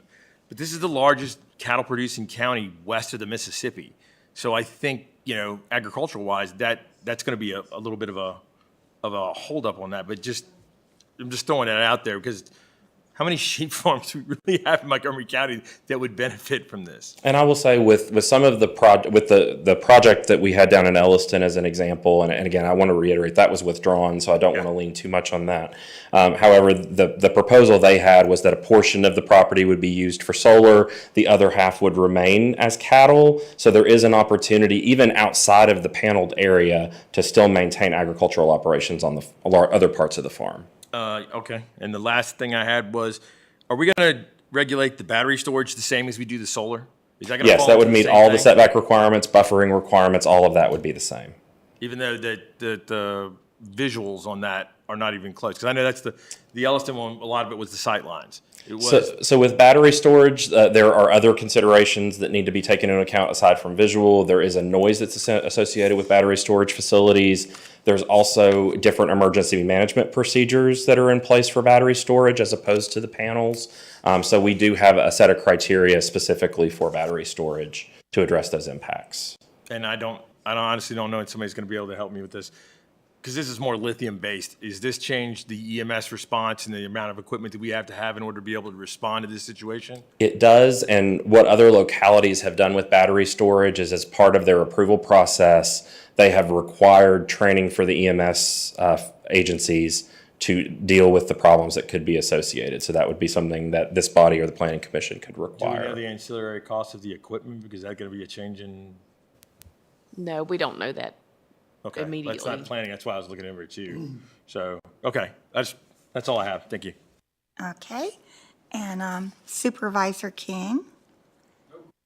Okay. Anything else from Vice Chair Fidzikowski? No, but I failed to mention that the Montgomery County the Montgomery Regional Solid Waste Authority is moving forward with their solar field, which will be on a brownfield. And it's pretty interesting because they're not going to be driving these poles into the ground because they can't. It's a closed landfill, so it'll be mounted on top. And that's a totally different way they're going to do it. But so there are projects in the works. Okay. Is it an accessory? It would be like 3 megawatts, but no, it's planned on being used by all the members of the Regional Solid Waste Authority. Right there on that. Well, it'll be transmitted. It has to be transmitted because Virginia Tech is one of them. They're a member. But that hasn't started and probably won't start working on it probably for Doesn't another make year. any sense to me. Meaning, when you think about accessory, you think it's only powering that facility versus community, it goes off of that property. That's the way I interpret it. Yes. Sounds like a community. That installation sounds like the way that. Yeah, it would be, yeah, Okay. yeah. Yeah, we would categorize that if it was 3 megawatts, it would fall in that community scale distinction. So that would have to come in front of this body? Yes, ma'am. Okay. If the regulations that you're looking at are Right, approved. right. Thank you. Any other comments? I have some easy things to, just to ask the I will board. welcome those. Okay. First one, did you have anyone from the Farm Bureau that attended your public input meetings? We had members of Farm Bureau that attended, and then the draft documents were sent out to Good. the representative for this region for Farm Bureau. Great, yeah, because I know they were concerned about this at their business dinner that I attended. The other thing is, when an applicant is going to have a community meeting, how is that structured? Like, is planning department involved in that? And when you say the word community, is it just adjacent landowners, or is it the bigger community? So the community meetings as they're currently proposed would be run by the landowner or developer. County staff would provide assistance in securing them a location. Likely, though, staff would attend and observe to obviously not have any implication that the county was supporting a project or not supporting a project. But we would provide that level of assistance. And then ultimately, it would be up to the developer who is included in that. It would obviously immediately be the adjacent property owners. Beyond that, that would be really up to the developer at that point. Well, the reason I'm asking that is sometimes we have complaints that people feel they're impacted by a project. I'm not just picking on solar, and they didn't know about it. And we always go back to, well, the adjacent landowners are who we have to notify. So I'm just sort of throwing that out there that something like this maybe needs further notification. Right. And so just to go through, and for our new supervisors who might not know all of our notification procedures, we send, as mandated by state code, a letter to all adjacent landowners. We go a step beyond that here at the county, and if an adjacent parcel is owned by the same landowner, we go beyond that. So we actually extend and notify larger than we are required to do so. We also post signs on the property. If it's multiple parcels, we place multiple signs. Those signs have links to the application on our website, in addition to our advertising requirements that we do through the local newspaper, and then posting the applications themselves on the website. So we try as much as possible to give as much notice as we can to our citizens. With this project, we also made sure to post drafts in all the public libraries and all the community centers in the area so that they would have access. Good. Okay, now, this is something I want to ask you and the board. This House Bill 636 really, really is of concern because, again, it's the state trying to take local control away from localities. Vice Chair Fidzikowski already sent an email in to representatives. Would it help if we sent a letter from the board? I would defer Targeting to this. Angie on that. Yeah. I think so. I think that's a good idea. Okay. How do you all feel about that? Staff comes up with a letter and we send it from the whole board. Sure, we can draft that for you. Okay. All right. That's all I had. I just want to thank you for being here, you were just so well prepared, and Oh, thank you very much. this presentation, will we get a copy of this? Yes, ma'am. We'll make sure you get a copy, and I've also had a request from some of our citizens to send a copy to them. So that'll be Okay. posted on our website. Right, it will be on their website and also in board docs, so Okay. it'll be available. Great. And I will say, we did establish a department website for solar, so montva.com/solar. That has every document that we have released at every stage of this process. If you want to read up and find out where we started and where we ended up, that's all there for you. Thank you, Okay. Justin, you did a really good job. Thank I know you very you've been much. at work for many hours today. We appreciate your. Yes, you did a great job. I do have one question before we Uh-huh. move forward. If the board would like to have another work session and get these answers, would you like us to send you the answers in email and then schedule a public hearing, or would you like to have the public hearing and then have another work session? How soon after we have the public hearing are we required to vote? You're not really required. I mean, you can take as much time as you need to. Without having another public hearing? Well, That's why I asked, how do we make sure that we're compliant with? well, this is a zoning ordinance, so I think I'd have to look, but because it's not a public hearing for a rezoning, it's a zoning ordinance. So If we had the public hearing and also another work session, though, we could make changes and then Right. have to have a whole nother public hearing. That's a really good point, because, things might come up at the public hearing that we want to address. So that's Right. right, and you can always change your ordinance based on the comments you hear from the public hearing. good to know. Okay. All right. Is that everything? So you want to have a public hearing next? Yeah, I mean, do you guys want to do that? And then we can get that information and then, yeah, Thank you. okay. I would say if we do have massive changes after the public hearing, could we have another public hearing? Of course. Say, yeah, Yep. because this is a big thing, Yeah. really is. Yeah, if you do have massive change or substantive changes, you should re-advertise. We won't. We won't have any changes. It's done right. A lot of work did go into it. Okay, anything else before we go out of work session? Thank you. Do I have a motion to go out of work Motion session? go out. Okay, Second. all right. Madam Clerk, would you call the roll? Mr. Motts? Aye. Mr. Grasky? Aye. Ms. Bone? Aye. Mr. Kitts? Aye. Mr. King? Yeah. Mr. Fitchukowski? Aye. Chair Biggs? Aye. Okay, Seven now that ayes. takes us to, we're just now getting to new business at 11:17. Okay, new business, item A. Excuse me, we have consent agenda. Oh, I'm sorry, items of consent, I went right back by it. Items of consent is, well, first of all, should I ask, did you want to say anything about any of them? Okay. Not consent. Is there a motion to put items of So consent? moved. Okay, is there a second? Second. Any discussion? All right, roll call. Mr. Grafsky?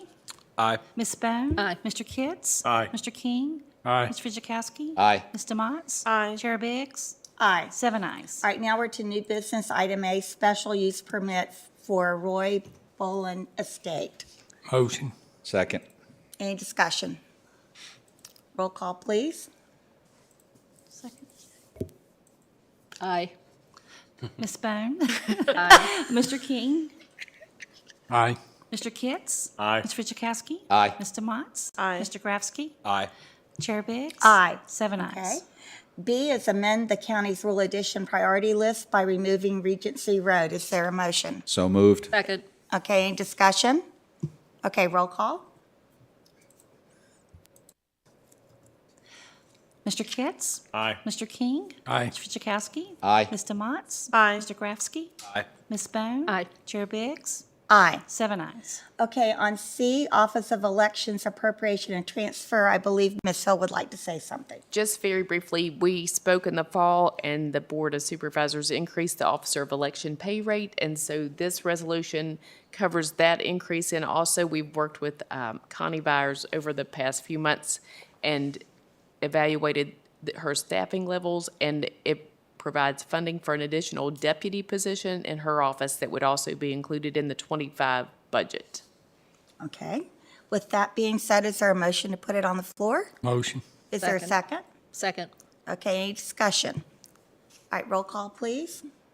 Mr. King? Aye. Mr. Fitchukowski? Aye. Mr. Motts? Aye. Mr. Grafsky? Aye. Ms. Bone? Aye. Mr. Kitts? Aye. Chair Biggs? Aye. 7 ayes. Okay, item D, Comprehensive Plan Appropriation. This is Want to say something about that? Yes, this is an appropriation for funding for the consultant and other work related to the comprehensive plan update, and this is needed to be done every 20 years, this major update. Okay. With that being said, is there a motion to put it on the floor? Motion. Is there a second? Second. Okay, any discussion? All right, roll call, please. Mr. Fitchukowski? Aye. Mr. Motts? Aye. Mr. Grafsky? Aye. Ms. Bone? Aye. Mr. Kitts? Aye. Mr. King? Aye. Chair Biggs? Aye. 7 ayes. Our next item, E, Magistrate and Court Services Building Appropriation. Do you want to say anything about that? I sent out information to all of you in an email, and I didn't get any questions from that, but if you have any now, I can answer those. Okay, we'll put it, do you have a motion to put it on the floor? So moved. Second? Second. All right, any discussion or questions? Okay, roll call, please. Motts? Aye. Mr. Grafsky? Aye. Ms. Bone? Aye. Mr. Kitts? Aye. Mr. King? Aye. Mr. Fitchukowski? Aye. Chair Biggs? Aye. 7 ayes. Okay, the next is a new item, F, Service Awards Program Appropriation. Ms. Hill, would you make a comment about that, please? Yes, thank you. This is a new initiative to improve our service award program. We give employees service awards at 5-year increments of service, and our current awards are not very substantial at all, and I don't believe that they provide a big incentive or reward to the employees. So our HR staff has worked, and the HR director brought this forward to us and has proposed a new plan to implement for service awards that we have attached in your information. I think this will truly thank employees for their longevity, and I know you've spoken earlier in the evening about that as well. We would ask that if you approve this evening, you would also consider it in the fiscal year 25 budget, because we would really not want to do it this year and then next year not be able to provide the same benefit. Okay. With that being said, do we have a motion to put it on the floor? Motion. Is second? Okay. Any discussion, questions? Roll call, please. Mr. Grafsky? Aye. Ms. Bone? Aye. Mr. Kitts? Aye. Mr. King? Aye. Mr. Fidzikowski? Aye. Mr. Motts? Aye. Chair Biggs? Aye. 7 ayes. Okay, G is a proclamation, this is hard to believe, 25th anniversary of the Falling Branch Corporate Park, groundbreaking. I remember when it was a field of dreams and didn't have anything else on it but grass. So do we have a motion to put that on the floor? Motion. Okay, and we got a second? Second. Okay, any discussion? Roll call, please. Ms. Bone? Aye. Mr. Kitts? Aye. Mr. King? Aye. Mr. Fidzikowski? Aye. Mr. Motts? Aye. Mr. Grafsky? Aye. Chair Biggs? Aye. 7 ayes. All right, that leads us to reports, and we're waiting for County Attorney, exciting report tonight. I've decided to defer my time to the county administrator. Thank you. I do have a report. Oh, okay. And Ms. Hill? We have a few meetings coming up. We have an extended work session this Saturday from 9 a.m. to 3 p.m. is the time that's been planned at Warm Hearth. There's a Virginia Passenger Rail Authority open house a week from tonight that will start at 5:30 at the Blacksburg Community Center. And then our joint meeting between the county and the schools will also be a week from tonight. We're planning to have that at Christiansburg High School, and dinner will be provided by the CHS Culinary Department. That will start at 6:30. Just a really quick update about broadband. You have some information that is in your mail, I think, that is going to be sent out by Gigabeam to the first people that will be, that will receive broadband service. And we have some maps that we passed out for you as well to show just the general areas. They are very broad, so if you need more information, I'll get that for you. We think they might be wrong. We'll get back with you if we determine that they are incorrect. They show the order that the different areas in the eastern Montgomery part of the county will be brought up to speed. One of our citizens had emailed the board and me, Mr. Pack, with some questions that we wanted to just bring forward tonight quickly to tell you the answers. The first set of questions regarded the school safety zone program.